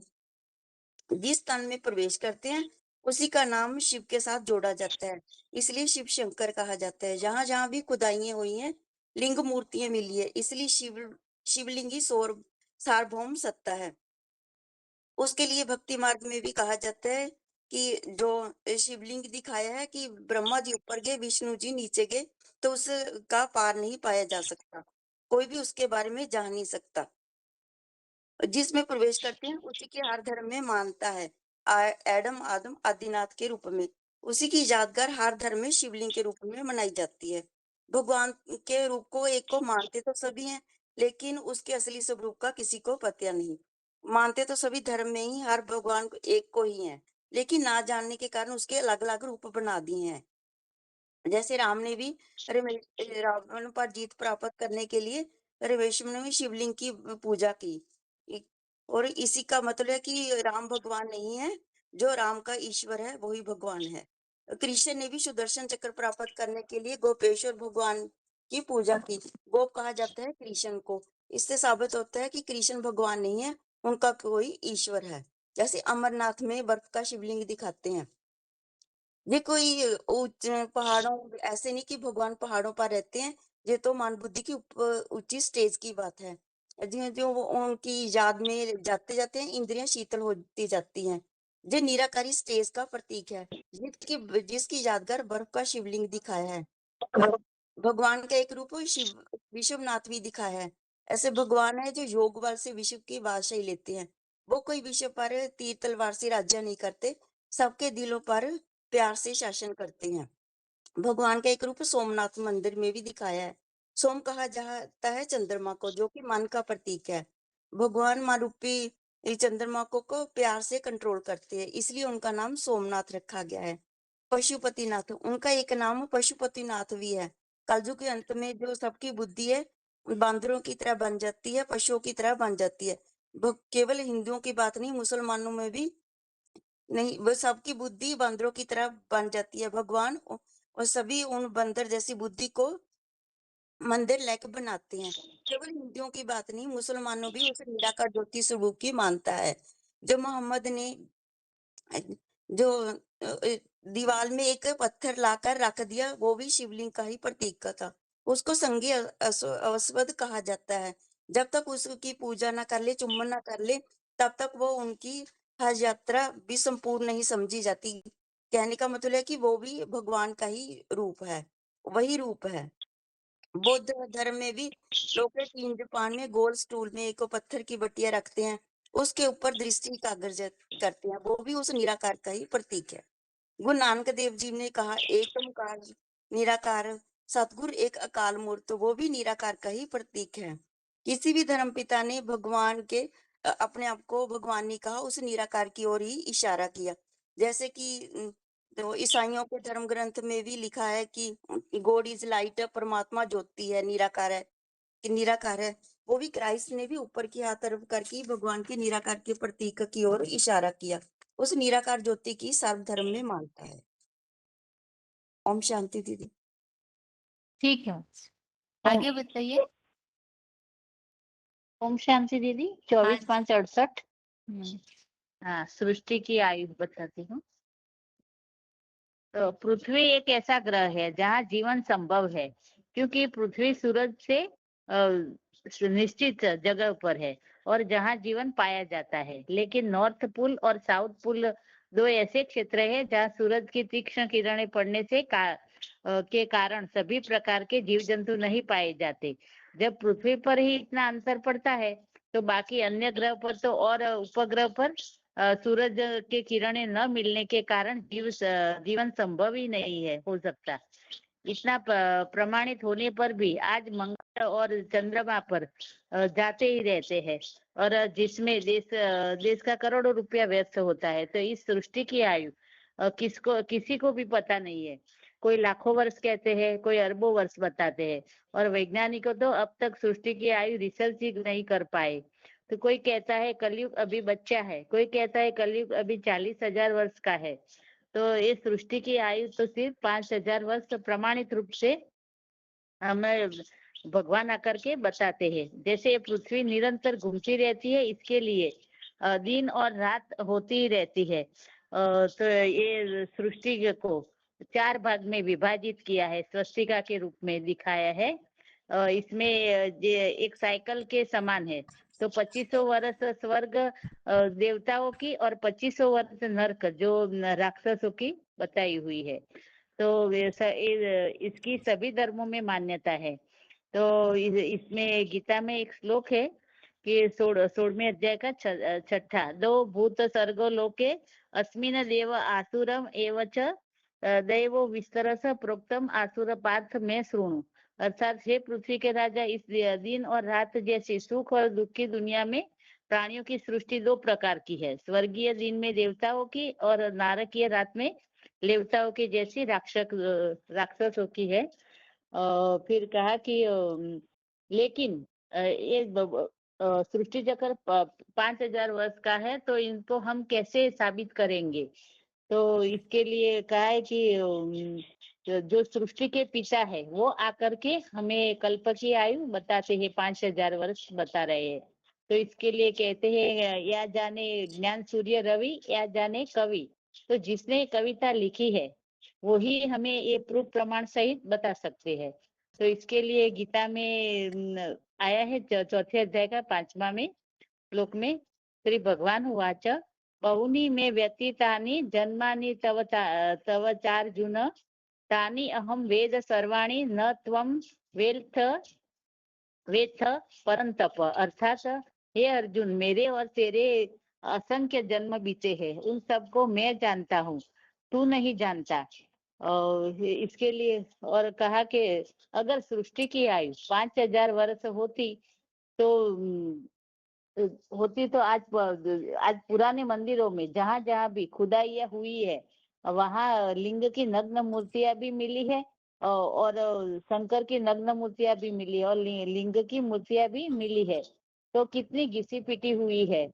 तो इसके ऊपर रिसर्च किया गया है। तो अगर तो वो मूर्ति का अगर होती लाखों वर्ष तो मूर्ति का अस्तित्व ही नहीं मिलता। तो दूसरी बात है कि 5000 वर्ष पहले महाभारत का युद्ध हुआ था। तो दिल्ली के बिरले मंदिर में लिखा हुआ है कि आज से 5000 वर्ष पहले धर्मराज का राज्य था, उन्होंने दिल्ली को परिस्थान बनाया था। तो क्रिश्चियन की बाइबल में भी लिखा है कि आज से 3000 वर्ष पहले भारत स्वर्ग था। तो क्राइस्ट के आने के समय 2000 वर्ष हुए, तो टोटल 5000 वर्ष हुए। और मेसोपोटामिया, हड़प्पा, ग्रीस और मोहनजोदड़ो में भी जो खुदाइयाँ हुई है वो सभी में पुराने से पुरानी चीजें भी मिली हुई है। तो लेकिन 5000 वर्ष से पुरानी चीजें नहीं मिली है। तो अगर कल्प लाखों वर्ष का होता तो आयु कितनी बढ़ जाती और जनसंख्या भी कितनी बढ़ जाती। तिल रखने के लिए जगह नहीं मिलती। और जो संवत बना हुआ है वो भी 2500 साल का बना हुआ है। और जो हिस्ट्री भी मिली हुई है, जो द्वापर से मिली हुई है, जब मनुष्य दुखी होता है तब दिन गिनना शुरू करता है। मनुष्य दुख के दिन ही गिनता है, कोई सुख के दिन नहीं गिनता। हमारे पास तो सुख होता है तो कोई भगवान को याद ही नहीं करता। जब दुख पड़ता है तब भगवान को सब याद करते हैं। जैसे 24 कलाक में 12 कलाक का दिन और 12 कलाक की रात होती है, ऐसे ही हिस्ट्री भी 2500 वर्ष की मिलती है। तो 2500 वर्ष सुख की दुनिया और 2500 वर्ष दुखी दुनिया की टोटल 5000 वर्ष की आयु हुई। तो ब्रह्म वैवर्त पुराण में भी और वो हरिवंश पुराण, महाभारत पुराण और भागवत पुराण में भी उल्लेख आया है कि मनुष्य दुखी होता है तो पापी बन जाता है और पाप से मुक्त होने के लिए गंगा में स्नान करने के लिए जाता है। तो अभी तो सभी मनुष्य पापी बन गए हैं। तो इसके लिए इसमें उल्लेख आया कि कलयुग की आयु 1250 वर्ष है। तो 1250 गुणा 4 गुणा तो सारे कल्प की आयु 5000 वर्ष हुई। तो ये सब प्रूफ से साबित होता है कि सृष्टि की आयु लाखों वर्ष की नहीं है और कलयुग 40,000 वर्ष का भी नहीं है। तो ब्रह्म वैवर्त पुराण में भी आया है, काले पंच वर्षाणि तिष्ठ भूतले पापानि पापिनो याति तुभ्यम दास्यन्ति स्नानतः। अर्थात भगवान ने कहा गंगा को बताते हुए कि पृथ्वी पर 5000 वर्ष गुजरने पर पाप युक्त मनुष्य तुम्हें स्नान करके अपने पाप देंगे। लेकिन शास्त्रकारों ने गलत अर्थ लगा दिया इसका, ये कलयुग को ही 5000 वर्ष बता दिया। और भागवत पुराण में भी आया है कि यदा देवर्षय सप्त मगाशु विचरन्ति हितदा प्रभु वृतस्तु कली द्वादशा शताब्दिक तो अर्थात जिस समय सप्त ऋषि मघा नक्षत्र पर विचरण करते हैं उसी समय कलयुग प्रारंभ होता है। तो जिसकी आयु 1250 वर्ष की बताई हुई है। तो इससे सब प्रमाण प्रूफ सही साबित होता है कि ये सृष्टि 5000 वर्ष की है। ओम शांति दीदी। ठीक। ओम शांति दीदी। हाँ जी माता जी, हाँ आगे बताइए माता जी। दीदी जी ओम शांति। मैंने हाँ। बेसिक कोर्स बताऊं या अपना रेडी किया है एक टॉपिक बताऊं? क्या टॉपिक है माता जी? माने अभी जो लोग बोल रहे हैं ना, व्यास तो द्वापर युग में कृष्ण आए थे, व्यास भी वहां थे, वहां तो चला था ये सारे ज्ञान। अभी की बात जो आप बता रहे हैं वो कैसे? ठीक है बताइए। हाँ हाँ, लोग पूछते हैं ये व्यास तो द्वापर की बात है, आज की बात आप लोग बोल रहे हैं वो कैसे? द्वापर के आदि में जो लिखत हुआ था उसके बारे में। अच्छा, आइए हम गीता के आधार में बताएंगे कि इस सृष्टि एक चक्र है, चक्र जैसे फिरता रहता है। और ये भी एक बात आया है, हिस्ट्री रिपीट्स इटसेल्फ, माने जो भी होता है ना फिर भी होता है। तो ये व्यास वाली आत्मा ये काव्य लिखने का अनुभव, जो संस्कार, वो कहाँ से लिए? जो जिसके कारण उनका आज तक उनको कोई क्रॉस नहीं कर पाया, वही उनको माना जैसे कि श्रेष्ठ गुरु बोलते हैं व्यास को। और सर्व शास्त्रों जो लिख डाले हैं व्यास, सभी शास्त्र लिख डाले, और उनको जो शास्त्र के आधार से अलग अलग शास्त्र बनाए गए। और दूसरे दूसरे जो लोग हैं ना, उनके शास्त्र जैसे एक ओरिजिनल होता है और जेरॉक्स होता है, तो ओरिजिनल पहले होता है। तो व्यास ने जो शास्त्र लिखे वो ओरिजिनल बन गए, और जो भी बना है उसके आधार पर दूसरे दूसरे लोग अलग अलग से शास्त्र बनाने लगे। तो ये जो गीता के आधार से हम इसे कैसे समझाएंगे कि भगवान बोलते हैं, जब गीता में जो लिखा हुआ है कि जब भारत में धर्म की ग्लानि होती है तभी मैं आता हूँ मतलब भगवान यहाँ नहीं होते, उनको आना पड़ता है। अगर कोई होता तो आता क्यों? तो इसके लिए गीता में जो श्लोक है, यदा यदा ही धर्मस्य ग्लानिर्भवति भारत, जब जब भारत में धर्म का ग्लानि होता है तभी मैं भारत में आता हूँ। नहीं बोला है कि मैं ऑस्ट्रेलिया में आता हूँ, अमेरिका में आता हूँ, बोलता है भारत में आता हूँ। भारत में आता हूँ। भगवान को तो निराकार कहते हैं, और हम तो जानते हैं भगवान परम चैतन्य है। चैतन्य माने जिनके अंदर चेतना होता है। चेतना, अगर चेतना नहीं होती, भगवान तो कोई जड़ नहीं होते। तो हम सभी धर्म वाले मानते हैं भगवान निराकार होते हैं। निराकार माने जिनका कोई भी आकार नहीं होता। तो हम मनुष्य हैं, हम आकार में हैं, तो हम उन्हें कैसे जान पाएंगे? जब तक वो कोई शरीर में नहीं आए तो हम तो उन्हें जान ही नहीं पाएंगे। तो इसीलिए भगवान जो कहते हैं गीता में जो आया है, गीता में तो लिखे हैं व्यास ने, परंतु उन्हें हमें सच मानते हैं। सारे दुनिया उसको एक ही शास्त्र है जिस सर्वशास्त्र शिरोमणि बोला गया है, और ये मानते हैं लोग कि गीता में ही सच्चाई है। नहीं तो इतने सारे लोग उसको नहीं मानते। उसके आधार से ये लिखा है, जब जब भारत में धर्म का ग्लानि होता है तब मैं आता हूँ। धर्म का ग्लानि माने कोई धर्म नहीं रहेगा, धर्म के नाम पर सारे जो अधर्म फैल जाते हैं, तो वो तो अभी चल रहा है। ये सभी को अनुभव है, वो अभी ही चल रहा है। अनेक धर्म, अनेक जाति, अनेक मत, ये सारे अभी चल रहा है। तो भगवान भारत में आएंगे। भारत मतलब कोई जड़ भारत नहीं। और भगवान कैसे आएंगे? तो यहाँ हमें बताना पड़ेगा, भारत माना भारत माने जैसे कि हर कोई शब्द है गीता में, उस शब्द के अंदर एक रहस्य है, एक उसके अंदर एक मीनिंग है। जैसे हम बच्चों को पढ़ाते हैं, जब पद्य पढ़ाते हैं तो उसको समझाते हैं। पहले क्या करते हैं? शब्दार्थ समझाते हैं ना, देखो इस शब्द का अर्थ क्या है, ये शब्द का अर्थ ये है। तो ये जो गीता लिखे हैं व्यास ने, वो इतना पहले लिखे हैं और इतना उत्कृष्ट है। तो उनका जो भावना है, उनका जो शब्द है, उसके अंदर जो गुह्यता है, उसको हमें शब्द के आधार में समझना है। आधार से जैसे कि भारत, भान माने प्रकाश, जो सदा ज्ञान के प्रकाश में रत रहता है। क्यों? क्योंकि जो ज्ञान ज्योति है ना भगवान, जिसके अंदर त्रिकालदर्शिता का ज्ञान है। हम क्या जानते हैं? भगवान जो है ना वो त्रिकालदर्शी है।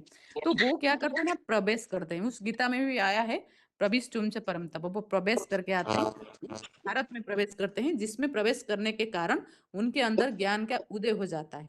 तो इसीलिए भारत में वो आते हैं। कौन आते हैं? निराकार भगवान।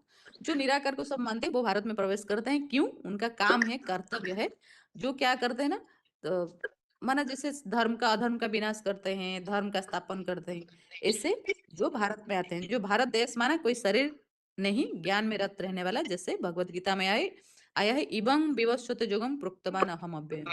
मैं ज्ञान सूर्य माने जिसके अंदर कोई भी अज्ञानता नहीं रहता। सूर्य जैसे प्रकाश देता है, वो सारे दुनिया को ज्ञान का प्रकाश देते हैं। वो आके क्या करते हैं, इस धरती पर जो है जिसके अंदर अज्ञानता का दूर करेंगे, एक मनुष्य साकार शरीर में प्रवेश करते हैं, वही भारत। वो हो गया विवस्वत ज्ञान सूर्य। वो विवस्वत जो ज्ञान सूर्य जिसका शरीर को उपनिषद में क्या बोले, वो रथ बोले, जो जिसके लिए उपनिषद में आया है शरीरम रथमेव च आत्मानं रथिनं विधि, वही भारत है, वही अर्जुन है, जिसके शरीर में परमपिता शिव प्रवेश करके, अर्जुन माना ज्ञान धन को अर्जन करने वाला। जब त्रिकालदर्शी उसमें प्रवेश करते हैं, त्रिकालदर्शी के अंदर क्या होता है, तीन काल का ज्ञान होता है, तो वो अर्जुन माने अर्जुन के शरीर में प्रवेश करके तीनों काल का ज्ञान देते हैं। तो वो प्रवेश करके जो मन क्या करते हैं, और जो दिखाया है, एक चित्र दिखाया है ना, अर्जुन के रथ में भगवान, रथ माना शरीर, और लगाम पकड़े हैं किसको, 4 घोड़े दिखाए, माने घोड़ा माना मन रूपी घोड़ा वहां।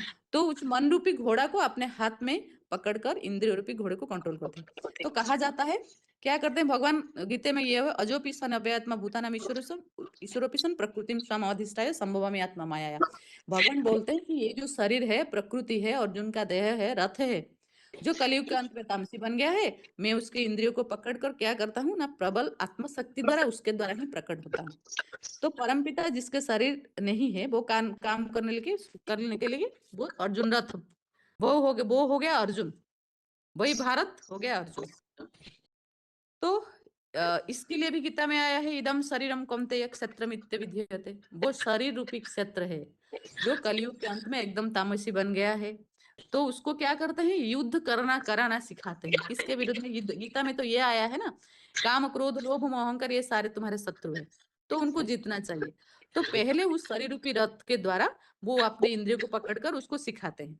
तो ये जो शरीर का भगवान जो सिखाते हैं, उसके समझ में जो आता है, वो अर्जुन वाली आत्मा वो क्या करता है, पुरुषार्थ करता है। पुरुष माने आत्मा, आत्मज्ञान दे रहे हैं भगवान, तो वो पुरुष अपन को पहचान लेता है कि मैं आत्मा हूँ, और कैसे शरीर में जो ज्ञान देता है गीता में, वो उसके बुद्धि में आ जाता है।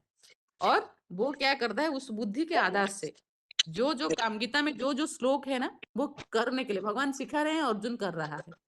तो कोई तो कर रहा होगा प्रैक्टिकली, तो अर्जुन जब सिखाएंगे, वो करने वाला एक नंबर अव्वल नंबर है अर्जुन। वो करते करते क्या करता है, भगवान जो बताते हैं करते करते भगवान समान बन जाता है। जैसे कि पहले वो बोलता है कि इदम मम जोनि महत ब्रह्म तस्मिन गर्भम दधाम्यहम्, मेरी जोनि रूपी माता है परम ब्रह्म। परम ब्रह्म माने भगवान कहते हैं, ब्रह्म माना रहने का स्थान। तो भगवान जिस शरीर में रहते हैं, माना शरीर पूरी में आराम से सहन करने वाला, आराम से माने कोई अशांत नहीं, शांत रहते हैं एकदम निश्चिंत, माने कोई संकल्प नहीं विकल्प नहीं, ऐसे जो करने वाला वो शरीर बन जाता है, वो कैसे आत्मा बन जाता है।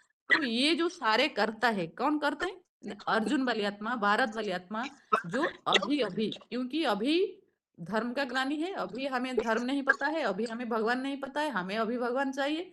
तो इसीलिए जो अर्जुन वाली आत्मा है, वो जिसके शरीर में भगवान प्रवेश करते हैं, वो ऐसे बन जाते हैं। हाँ, जिसको कहा जाता है वो अव्यक्त मूर्ति कहा जाता है। तो इसके लिए गीता में भी आया है, मया ततमिदं सर्वम जगत अव्यक्त मूर्ति ना, मेरे अव्यक्त मूर्ति से ये सारा संसार। पहले क्या होगा, ज्ञान से हम ज्ञान जानेंगे तभी तो बनेंगे ना। कोई डॉक्टर होता है पहले नॉलेज को जानता है फिर बनता है, इसलिए पहले हमें ज्ञान जानना जरूरी है। तो वो जो ज्ञान को जानकर जो अव्यक्त बनता है, अमरनाथ का अमर बच्चा बनता है। अमरनाथ माना मृत्युंजय बन जाता है, जिसका हम गायन करते हैं मृत्युंजय के रूप में। जैसे कि मृत्युंजय मतलब क्या, सभी का मृत्यु हो गया, एक जिंदा रहा, उसको कहा जाता है मृत्युंजयी। तो द्वापर में तो सभी मरे ही नहीं थे। अगर वो कृष्ण की बात तो बोलते हैं जो सारे महाभारत में सारे मर गए, तो मर गए माने तो वो तो सारे ही शरीर उनका खत्म हो गया, वहां तो कोई मृत्यु का जय नहीं किया ना। तो यहाँ जब कलयुग के अंत में अभी सत्ययुग आएगा, कोई तो मृत्यु को जय किया होगा ना, जो करता है वो, उनके लिए मृत्यु जय अमरनाथ का गायन है। तो वो जो गीता में आए हैं, कल्प के आदि में सभी प्राणी उनमें समा जाते हैं और कल्प के अंत में सभी प्राणी उनमें समा जाते हैं और कल्प के आदि में बहुत सारे प्राणियों को नए सृष्टि के लिए छोड़ देते हैं। तो जो जो भगवान प्रवेश करके उनके शरीर में जो जो काम सिखा रहे हैं, जो करा रहे हैं, जिसके द्वारा वो क्या करते हैं, वो नर से नारायण बनते हैं। जो भी काम यहाँ होता है, जिसका गायन शास्त्रों में लिखा है। कैसे? देखिए, कोई एक घटना घटता है, जैसे कि नरेंद्र मोदी जी प्रधानमंत्री जब बने तभी उनको गायन हुए, ये प्रधानमंत्री बन गए। परंतु वो तो प्रधानमंत्री बनने से पहले भी तो थे ना, कोई उनको प्रधानमंत्री नहीं कहता था। वैसे ही जिस समय जो बन जाता है, प्रैक्टिकल में प्रत्यक्ष हो जाता है संसार के सामने, तभी उसका गायन होता है, लोग उसको जानते हैं। नहीं, इसका मतलब नहीं उसके पहले वो था।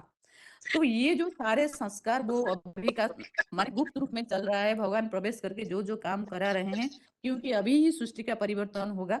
अभी तो सारा दुनिया में दिखाई दे रहा है, सभी बोल रहे हैं दुनिया चेंज होने वाली है, परिवर्तन होने वाली है, विनाश होने वाला है। तो विनाश के बाद क्या होगा? कलयुग के अंत के बाद क्या होगा? सतयुग आएगा। तो सतयुग स्थापन करने के लिए भगवान को आना पड़ेगा। तो आना पड़ेगा, किस में आएंगे? भारत में आएंगे, अर्जुन में आएंगे। जो ये सब काम अभी हो रहा है, वो जो है अर्जुन, वो कलयुग के बाद जो सतयुग आएगा, त्रेता आएगा और द्वापर आएगा। तो द्वापर में वो व्यास के रूप में जन्म लेते हैं। जैसे गीता में जैसे आया है ना, जातस्य हि ध्रुवम मृत्यु ध्रुवम जन्म मृत्युश्च। जो जन्म लेता है उसका मतलब मृत्यु भी तभी हो जाता है। आत्मा तो अजर अमर अविनाशी है। तो अभी जो काम वो कर रहे हैं, जो संस्कार अपने अंदर भर रहे हैं, तो वो जो आत्मा, व्यास वाली आत्मा, अर्जुन वाली आत्मा, जो भारत वाली आत्मा, उनके अंदर वो संस्कार रहता है। क्योंकि आत्मा जो है ना, गीता में आया है तो 23 तत्वों को अपने साथ ही लेके जाता है। तो वो जो अपने अंदर बीतता है, वो जो सृष्टि का परिवर्तन काम अभी कर रहे हैं, भगवान उनके द्वारा करा रहे हैं। तो वो तो रोम रोम में वो ज्ञान अपने अंदर भरते हैं, वही काम करते हैं। तो उनके अंदर, उनके आत्मा के अंदर वो संस्कार रहता ही रहता है।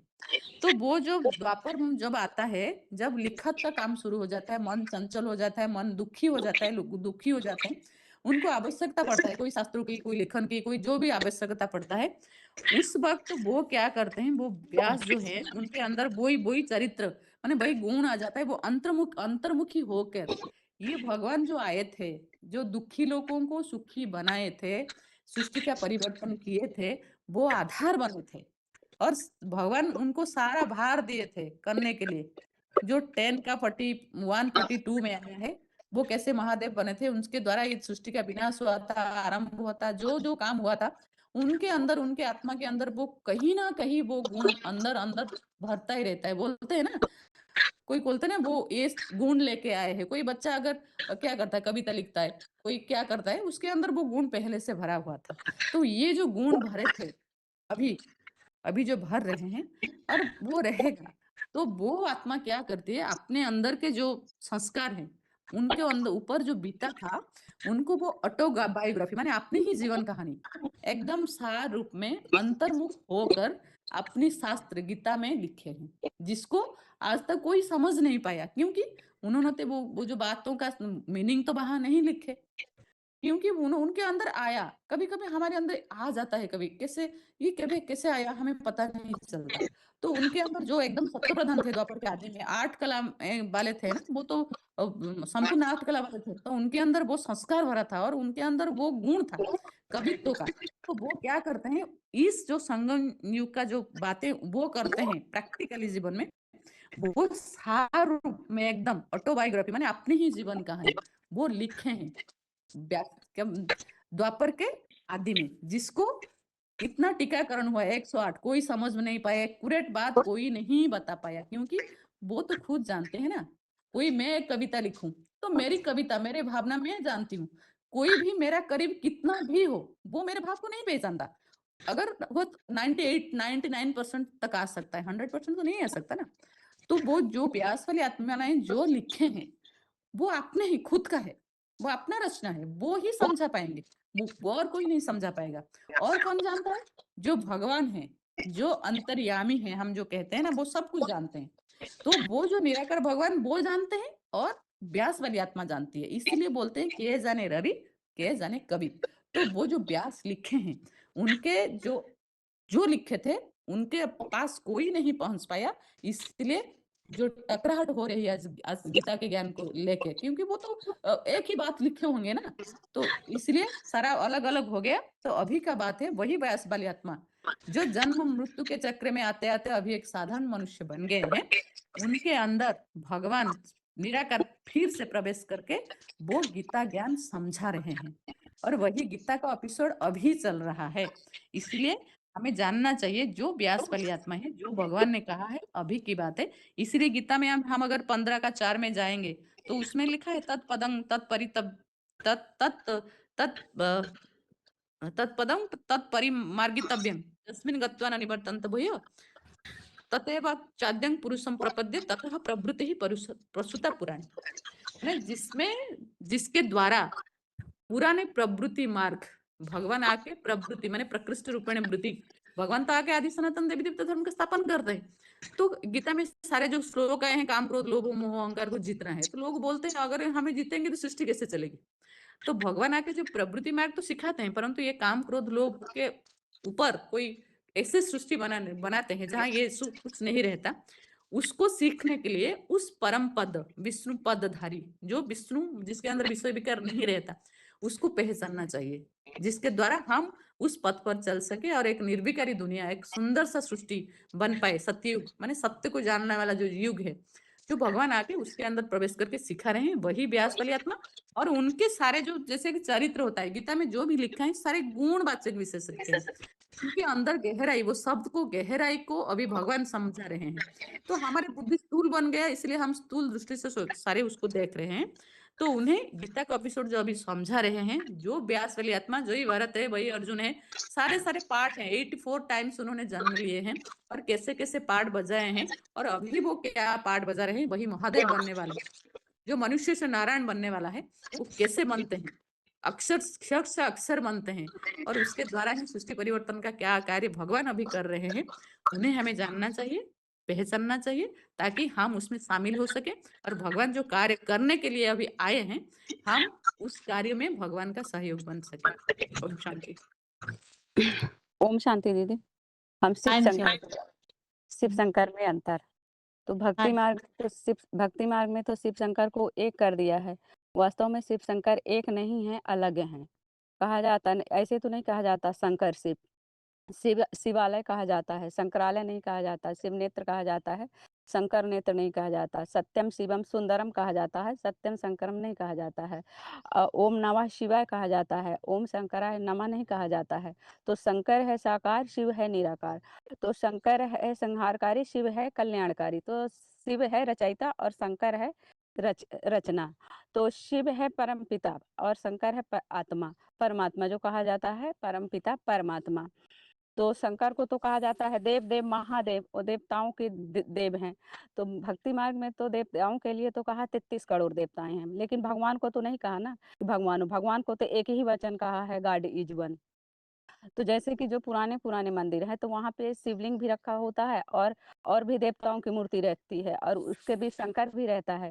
तो यदि शंकर और शिव एक होते तो फिर शंकर की रखने की क्या दरकार थी। तो उसका यही सिद्ध होता है कि शिव पिता है और शंकर देव है, बड़ा है। और गीता में भी आया है, यंती देवव्रता देवान भूतज भूता, हाँ, यंती देवव्रता देवान अपित्रो यंती पितृव्रता भूतानि यंती भूतज अयंती मध्यजिन अप, कि देवताओं के पुजारी देवताओं को पाते हैं, भूतों के पुजारी भूतों को पाते हैं, और मेरे भक्त मुझको ही पाते हैं। तो जब शिव शंकर एक नहीं है, शिव शंकर अलग अलग है, तो फिर शिव शंकर को एक क्यों कर दिया है? क्योंकि जब परमपिता इस दृष्टि पर आते हैं, ज्ञान देते हैं, और जिस आकार तन का आधार लेते हैं शंकर का, तो वो शंकर वाली ही आत्मा उस ज्ञान को 100% पुरुषार्थ कर ज्ञान योग की पराकाष्ठा को ऐसे धारण कर लेती है कि इंद्रियों के होते हुए भी जैसे कि इंद्रियां का भान ही नहीं रहता, साकार होते हुए भी जैसे कुछ नहीं है, ऐसे निराकारी अव्यक्त निराकारी स्टेज को धारण कर लेती है, जिसकी भक्ति मार्ग में यादगार है शिवलिंग। तभी शिव और शंकर का नाम जोड़ा जाता है। और जो गीता में भी कहा है कि जैसे सब कुछ करते हुए कुछ नहीं करता है, कि ना एव किंचित करोति इति युक्तो मन्यते तद्विता, कि खाते पीते सोते जागते जैसे सब कुछ करते हुए कुछ नहीं करता है। और रामायण में भी कहा गया है कि कर विधि कर्म करे विधि नाना, आनंद रहे सकल रस भोगी, बिन वाणी वक्ता वर जोगी। नहीं, बिनु पग चले सुने बिनु काना, कर विधि कर्म करे विधि नाना, आनंद रहे सकल रस भोगी, बिन वाणी वक्ता वर जोगी। कि बिना कान के सुनता है, बिना मुख के खाता है, बिना वाणी के बड़े से बड़ा वक्तावर है। और गीता में भी आया है कि माया तत्तामिदं सर्व जगतम अव्यक्त मूर्तिना, कि जो अव्यक्त है, अव्यक्त माना जो दिखाई नहीं देता, असाकार माना जो साकार मूर्ति है। तो साकार तो है, लेकिन मन बुद्धि से ऐसी अव्यक्त स्टेज बना लेता है जो निराकारी, जो देखने में नहीं आती है, जिसका साकार में मूर्ति है शिवलिंग। शंकर की तो शिव तो न पूज्य है, न पुजारी है, न तो उसकी मूर्ति है। तो शंकर को ये चित्रकार कैसे दिखाएं? तो इसलिए उसको निराकारी स्टेज दिखाया है शिवलिंग। तभी और शिव और शंकर का ये साथ में नाम जोड़ा जाता है। तो जो कहा अव्यक्त मूर्ति ना, तो जो साकार है अव्यक्त मूर्ति ना, तो अव्यक्त मूर्ति ही पिता बनती है, जो सारे संसार के विस्तार का कारण बनती है। क्योंकि जो शिव है, तो शिव तो भौतिकता से परे है, और ये सृष्टि साकार है, तो उसका रचयिता भी साकार होना चाहिए। जैसे कि कुम्हार साकार है तो घड़ा साकार होता है। तो निराकार तो भौतिकता से परे है। तो इस सृष्टि का पिता शंकर ही है, जिसके लिए कहा जाता है और इस सृष्टि शंकर से ही विस्तार होती है, जिसके लिए कहा जाता है जगतो पितरो वंदे पार्वती परमेश्वर।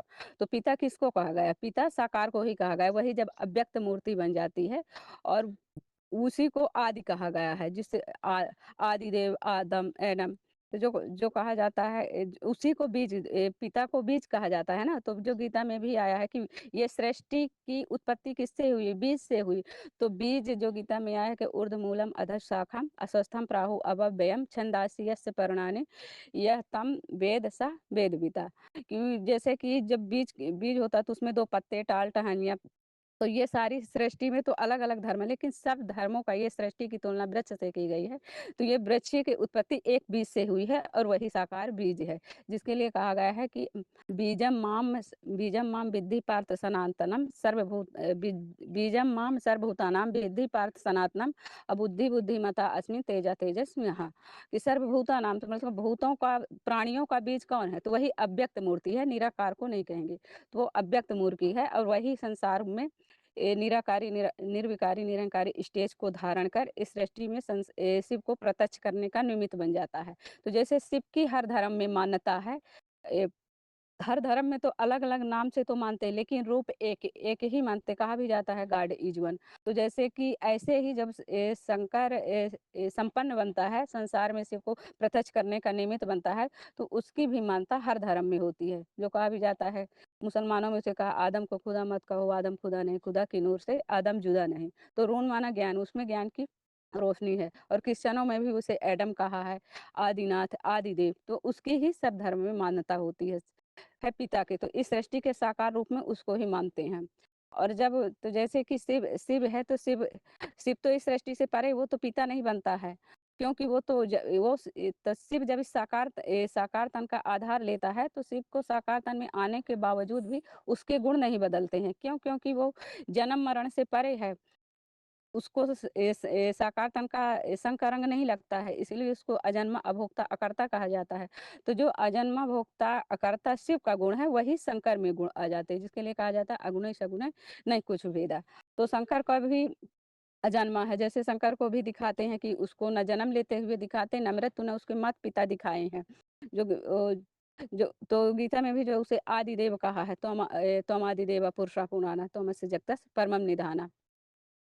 तो और लिंगोद्भव की कथा भी दिखाते हैं कि जब सृष्टि की शुरुआत हुई, तो ब्रह्मा ऊपर गए और विष्णु नीचे, लेकिन उसके आदि और अंत का पता नहीं लगा पाए। और भक्ति मार्ग में भी उनकी मृत्यु महाकालेश्वर की मृत्यु जो कहा भी जाता है, गीता में भी आया कालो अस्मि, कि कालों का काल महाकाल है।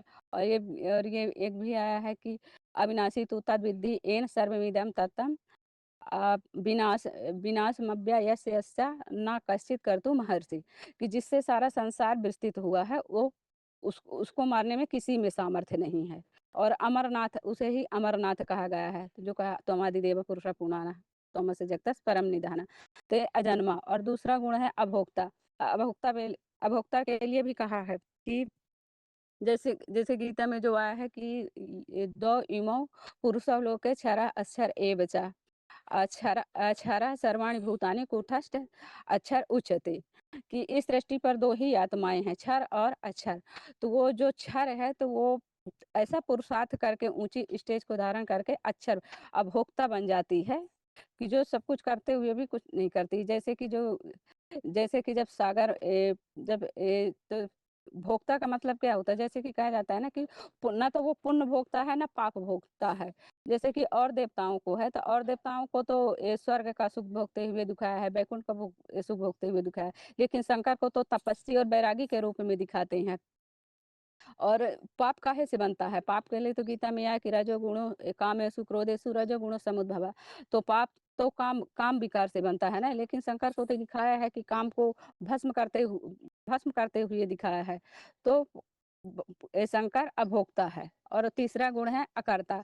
तो अकर्ता के लिए भी कहा जाता है कि जब सागर मंथन हुआ तो सभी देवताएं ग्लानि रूपी विष पीने के लिए डर गए। ब्रह्मा विष्णु भी नहीं पिए, लेकिन एक शंकर ही ऐसा है कि जो उस ग्लानि रूपी विष को पीता है, लेकिन उस पर उसका असर नहीं पड़ता है। तो क्योंकि जब सब कुछ न करते हुए जैसे नहीं करता है, जो गीता में आया है कि ना माम तानि कर्माणि निबधनन्ति धनंजय उदासीनम असीनम असक्तम तेषु कर्मेषु। क्योंकि वो उदासीन के समान रहकर कर्म करता है, न कर्म करता है, इसलिए इसमें उसको न कर्म का बंधन लगता है, न कर्मों का लेप छेप लगता है। तो तो जैसे कि साकार है तो शिव जब संपूर्ण स्टेज को धारण कर संपन्न बन जाता है, तो तीनों गुण को धारण कर लाता है और संसार के सामने प्रत्यक्ष करने का निमित्त बन जाता है। जैसे जो शिव के गुण वो शंकर में सारे गुण समा जाते हैं, क्योंकि जो जिसको याद करेगा वो वैसे ही बन जाएगा। तो फिर इसमें ये बात आती है कि फिर शिव और शंकर में बड़ा कौन है? तो जो कहा गीता में भी आया है कि अव्यक्त अव्यक्त ही गति दुखा, कि अव्यक्त को याद करना कठिन है। जैसे कि जो यदि निराकार है तो फिर निराकार तो भगवान है, तो निराकार को इस सृष्टि में क्या आना पड़ता है? यदि निराकार इस सृष्टि में न आए तो फिर हम आत्माएं उससे मिल कैसे पाएंगे? क्योंकि तो निराकार है, ज्योति बिंदु है। तो हम तो जन्म मरण के चक्कर में आते आते देह में ही हमारी आसक्ति हो जाएगी है, हम देह को ही देखने में आदी हो गए हैं। तो उसको वो साकार में आता है, यदि वो साकार में नहीं आएगा तो ना हम उनसे मिल पाएंगे, ना संबंध जोड़ पाएंगे, और फिर ना वो शंकर रंग लगेगा, तो फिर हम पति से पावन भी नहीं बन पाएंगे। जो गायन भी है कि आत्मा परमात्मा अलग रहे बहुकाल, सुंदर मेला कर दिया जब सदगुरु मिला दलाल। तो इसमें दलाल कौन बनता है? सदगुरु। तो दुनिया वाले तो एक गुरु को मान ले, लेकिन वो गुरु नहीं, एक सदगुरु जिसमें शिव आकर प्रवेश करता है, वो संपन्न बनता है, तो वो हमें उससे मिलाने का निमित्त बनता है और पति पावन से बनाने का वो निमित्त बनता है। तो फिर इनमें से निराकार और साकार में इसमें से बड़ा कौन है? तो निराकार के लिए भी कहा गया है कि जो यदि निराकार न आए तो साकार में न आए, तो ना तो हम साकार को जान सकते, और साकार के बगैर हम निराकार को भी नहीं जान सकते हैं। जो कहा भी गया है कि गुरु गोविंद दो खड़े काखे लागो पाव, बलिहारी गुरु आपने जिन गोविंद दियो बताओ। तो इनमें से किसको छुए, किसके आगे झुके, कौन बड़ा है? तो ना तो साकार बड़ा है ना निराकार। यदि हम साकार को पकड़ेंगे, निराकार को नहीं पकड़ेंगे, तो इससे भी हमारी सदगति मुक्ति जीवन नहीं मिलेगी। और यदि हम निराकार को पकड़े साकार को नहीं, तो उसमें भी हमारे सदगति नहीं हो सकती है। जो कहा गया है, शिव द्रोही ममदास कहावा सोनर सपने मोहि न पावा। यदि जो शिव का द्रोही है साकार बस को पकड़ा तो उससे भी मुक्ति नहीं मिलेगी। और ये साकार को यदि पकड़ा, जो है शंकर भजन बिना नर भक्ति न पावे मोर, तो शंकर के बिना भी हम उसकी भक्ति को पूरी प्राप्ति हमें नहीं हो सकती है। तो शिव और शंकर, जब हम साकार में निराकार को पहचानेंगे तभी हमें सदगति मिलती है। तो इसमें ना साकार बड़ा है ना निराकार, ये दोनों ही एक दूसरे के पूरक हैं। तो जिसके लिए कहा रामायण में भी ये भी कहा है कि सोई जाने जही देव जनाई, जाना तुम्हें हो जाई। तो कौन उसको साकार को कौन जानता है? वो निराकार जानता है। तो जब निराकार आके उसको जानकारी दे देता है, ज्ञान दे देता है, तब वो साकार उसी के समान बन जाता है। पूरा ज्ञान उसमें समाहित हो जाता है। तो शिव को तो ज्ञान सूर्य कहा गया है। तो यदि उसका पूरा ज्ञान ले लिया फिर भी उसमें नहीं उसका नहीं खूटता है। जो कहा भी गया है पूर्णमेदम पूर्णमदः अपूर्णात् पूर्णमुदच्यते पूर्णमासाय पूर्णमादाय पूर्णमेवावशिष्यते। कि यदि उससे पूरा सिर्फ जो निराकार है उससे यदि पूरा ही ज्ञान निकाल लिए साकार तो फिर भी वो खूटता नहीं, वो उसी रहता है। तो जब साकार में पूरा ज्ञान आ जाता है तो उसकी गीता में जो कहा है कि नहीं ज्ञानेन नहीं नहीं ज्ञानेन अज्ञानम नासितम आत्मना, ये भूल गई कि जिसके आत्मा के ज्ञान के द्वारा अज्ञानता नष्ट हो गया तो वो सूर्य की तरह प्रकाशित करता है। और उसको वो भी गुणों का ज्ञान का अखूट भंडार बन जाता है, जिसके लिए कहा जाता है दाता एक राम भिखारी सारी दुनिया को ज्ञान देने का निमित्त बन जाता है। जो ज्ञान की उसकी भी महिमा है सागर के रूप में, तो वो ज्ञान सागर है। जो कहा जाता है सब धरती कागज करूं कलम करूं बन रहा है, सात समंदर मसी करूं गुण लिखा ना जाए। तो वही ज्ञान का अखूट भंडार बन जाता है। और तो जब वो साकार है साकार जब संपन्न साकार भी गुणों का ज्ञान का अथाह वो बन जाता है, जिसके उसको कोई उसके ज्ञान को कोई क्रॉस नहीं कर सकता। तो भी ज्ञान उसका अथाह मतलब उसके था को नाप नहीं सकता है। इतना ज्ञान जिसके लिए गीता में भी है कि एक ही ब्रह्मा की एक विप्रा बहुधा वदंती, कि उसी की ही हर शास्त्रों में उसी की महिमा है। तो इसमें कि जब हम साकार को पहचानेंगे, साकार में निराकार को पहचानेंगे तभी हमारी सदगति होगी। और उसी के लिए कहा गया है आत्मा सो परमात्मा, क्योंकि जब शिव इस सृष्टि पर आता है तो वो यहाँ पर कोई देवी देवताएं नहीं होती, क्योंकि देवताएं जो भी है तो वो भी जन्म मरण के चक्र में आते आते वो भी मनुष्य रूप में हो जाते हैं। तो तब निराकार उस साकार का तन आधार लेता है, जो गीता में आया है मानुषी तनु आश्रितम। तो उसको पहचानेंगे कैसे? तो उसको गीता में आया है क्षेत्र उसी के लिए क्षेत्र कहा गया था। जब वो पुरुषार्थ कर संपन्न स्टेज को धारण कर लेता है तो उसी के लिए आत्मा सो परमात्मा कहा गया है। सब आत्माओं के लिए आत्मा सो परमात्मा नहीं कहा गया है, क्योंकि आत्मा जैसी ये सृष्टि रूपी एक रंग, जो शेक्सपियर ने भी कहा कि ये सृष्टि रूपी एक रंगमंच है, तो हम सब एक्टर हैं। तो जैसे कि जो हद में सीरियल होता है तो उसमें तो हीरो एक ही होता है, क्योंकि हीरो जो होता है तो आदि से अंत तक पार्ट बजाता है। तो परमात्मा परम माने आत्मा माने ही परे से परे पार्ट बजाने वाला है। जो कहा कि क्षर और अक्षर ये सृष्टि पर दो ही आत्माएं हैं, तो वो जो क्षर होते हुए वैसा पुरुषार्थ करता है, जो अक्षर बन जाता है, तो उसी का गायन है परमात्मा, जो ऊंचे से ऊंचा पार्ट बजाता है, सृष्टि के आदि से लेकर अंत तक रहता है। तो जब उसी एक वही है परमात्मा जो संसार के सामने प्रत्यक्ष होता है, जिसके लिए कहा जाता है गीता में जो आया है कि परमात्मा इति उदाहता, तो वही परमात्मा है। और ये भी गीता में आया है कि अनादित्वात् निर्गुणात्वात् परमात्मा अयम अव्ययम शरीरस्थ कौन्तेय अपि न करोति न लिपन्ति। वो ऐसा अनादि त्रिगुण रहित होने से अमोघ वीर बन जाता है कि ना वो कर्म करता है ना उसको कर्मों का बंधन लगता है। तो जब हम साकार को निराकार में पहचान कर उसके मत पर चलते हैं तो तभी यही धर्म माना गया। और जो झूठे पिताओं को भगवान मानकर उनके उसमें चलते हैं तो वो अधर्म माना गया है। ओम शांति हो गई दीदी। ठीक है, आगे ओम बताइए शांति। माता जी। हाँ जी। क्योंकि मैं बताने के लिए हाथ नहीं उठाया हूँ। मैं कुछ महीने से हेल्थ प्रॉब्लम्स के कारण नहीं फॉलो नहीं कर पाया। अभी मुझको क्वेश्चन क्या है, क्या चल रहा है वो बताइए बहन जी। मैं थोड़ा समय लेकर प्रिपेयर करके बताऊंगी। अच्छा, बेसिक कोर्स माता जी। बेसिक बेसिक कोर्स कोर्स जो अभी जनरल तक हो चुका है वो सारा, जिनका जो कोर्स बताना पेंडिंग है वो बताने के लिए बोला है। ठीक है बहन जी। जनरल टॉपिक भी बता रहे हैं ना, वो भी प्रिपेयर कर सकते हैं। बाकी कोर्स पहले पूरा करने से अच्छा है श्लोकों के आधार ओके से। आगे फिर ठीक है। जब कोर्स सारे सभी के हो जाएंगे तब टॉपिक के लिए देखेंगे। ओके मैम, मैं 2 चित्र बता दिया, 2-3 चित्र बता दिया। बाद में क्या-क्या है वो प्रिपेयर करके बताऊँगी। हाँ जी। ठीक है बहन जी? हुँ, थैंक्स अम्मा, सॉरी हाँ मैं जी, डिस्टर्ब कर दिया। नहीं नहीं हाँ, कोई बात नहीं माता जी। हाँ, आगे बताइए ओके। किनका अनम्यूट है। कौन शांति? हाँ जी। शांति 26 में 26429 हाँ शिव जी। शंकर के बताए जी। बताइए। शिव शंकर के बताए, जो शिव निराकार है ना। शांति रोल नंबर बताओ ना। बता 264 दिया। टू।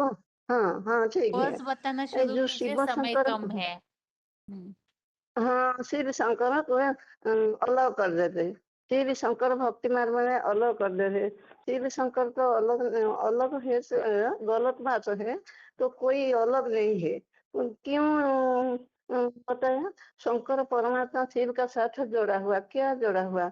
जो शंकर को ध्यान मग्न में दिखाते हैं 100% मैंने 100% ज्ञान को धारण करते हैं, ऐसे शिव के साथ जोड़ा होता है। शिव स्वरूप मानना परम पिता अलग है और शंकर अलग है। शंकर अलग अर्थात शंकर साकार है और परम पिता निराकार है।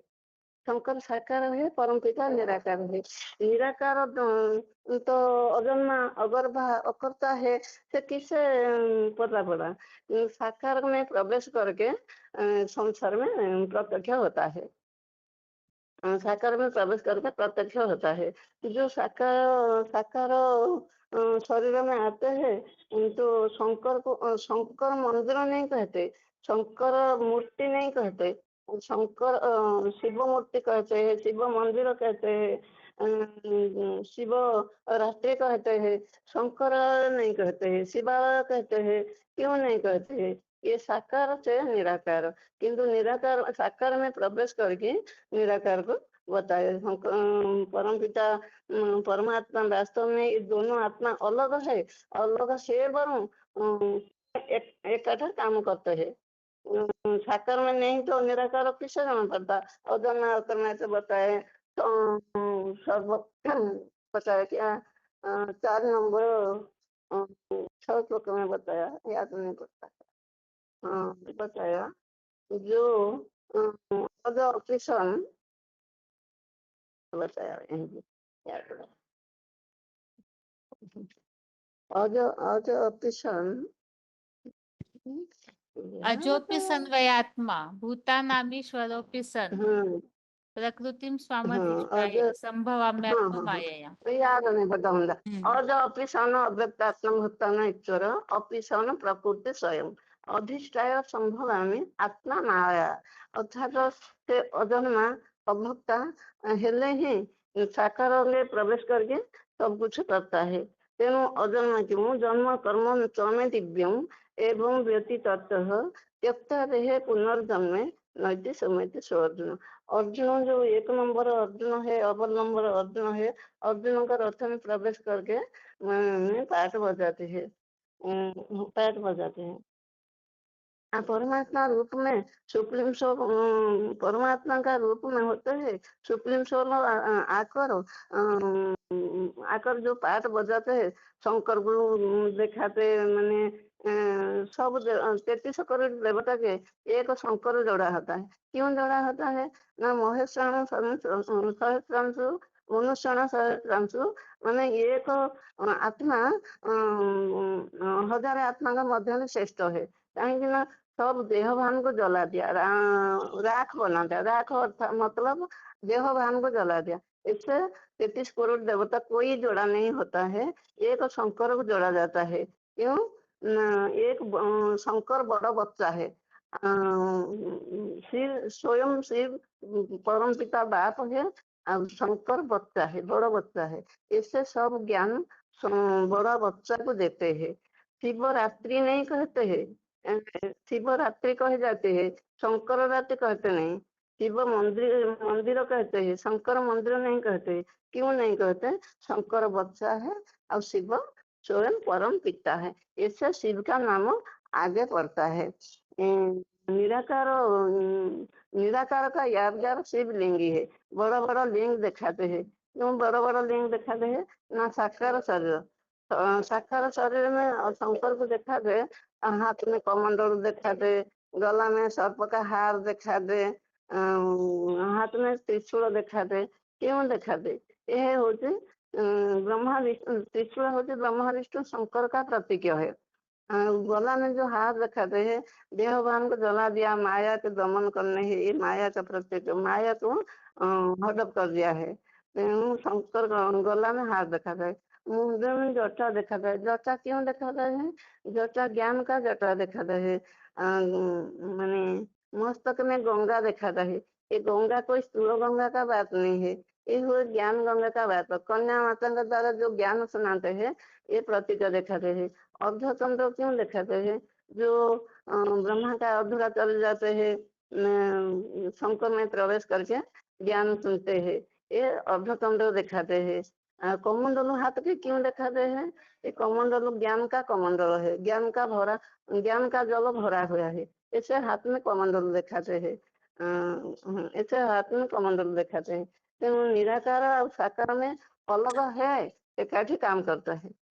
भक्ति मार्ग में जो अलग बताइए कोई जानते नहीं, किंतु शिव मंदिर जाते तो समझते एक परम पिता को पिता माता कहे, तुम्हें मो माता पिता तुम्हें मो बंधु सखा कहते हैं। क्यों कहते हैं? मैंने से सर्व आत्मा एक पिता है। शंकर मनीष आत्मा मनुष्य सृष्टि आत्मा पिता है। जो 500-700 करोड़ आत्मा ज्ञान देते हैं ये मनुष्य सृष्टि का पिता है। आउ सारा कीट पतंग जितना सारा सृष्टि का पिता परम पिता है। ओम शांति। ठीक है माता जी। आज के लिए गीता क्लास यहाँ ही पूरा करते हैं। ओम शांति।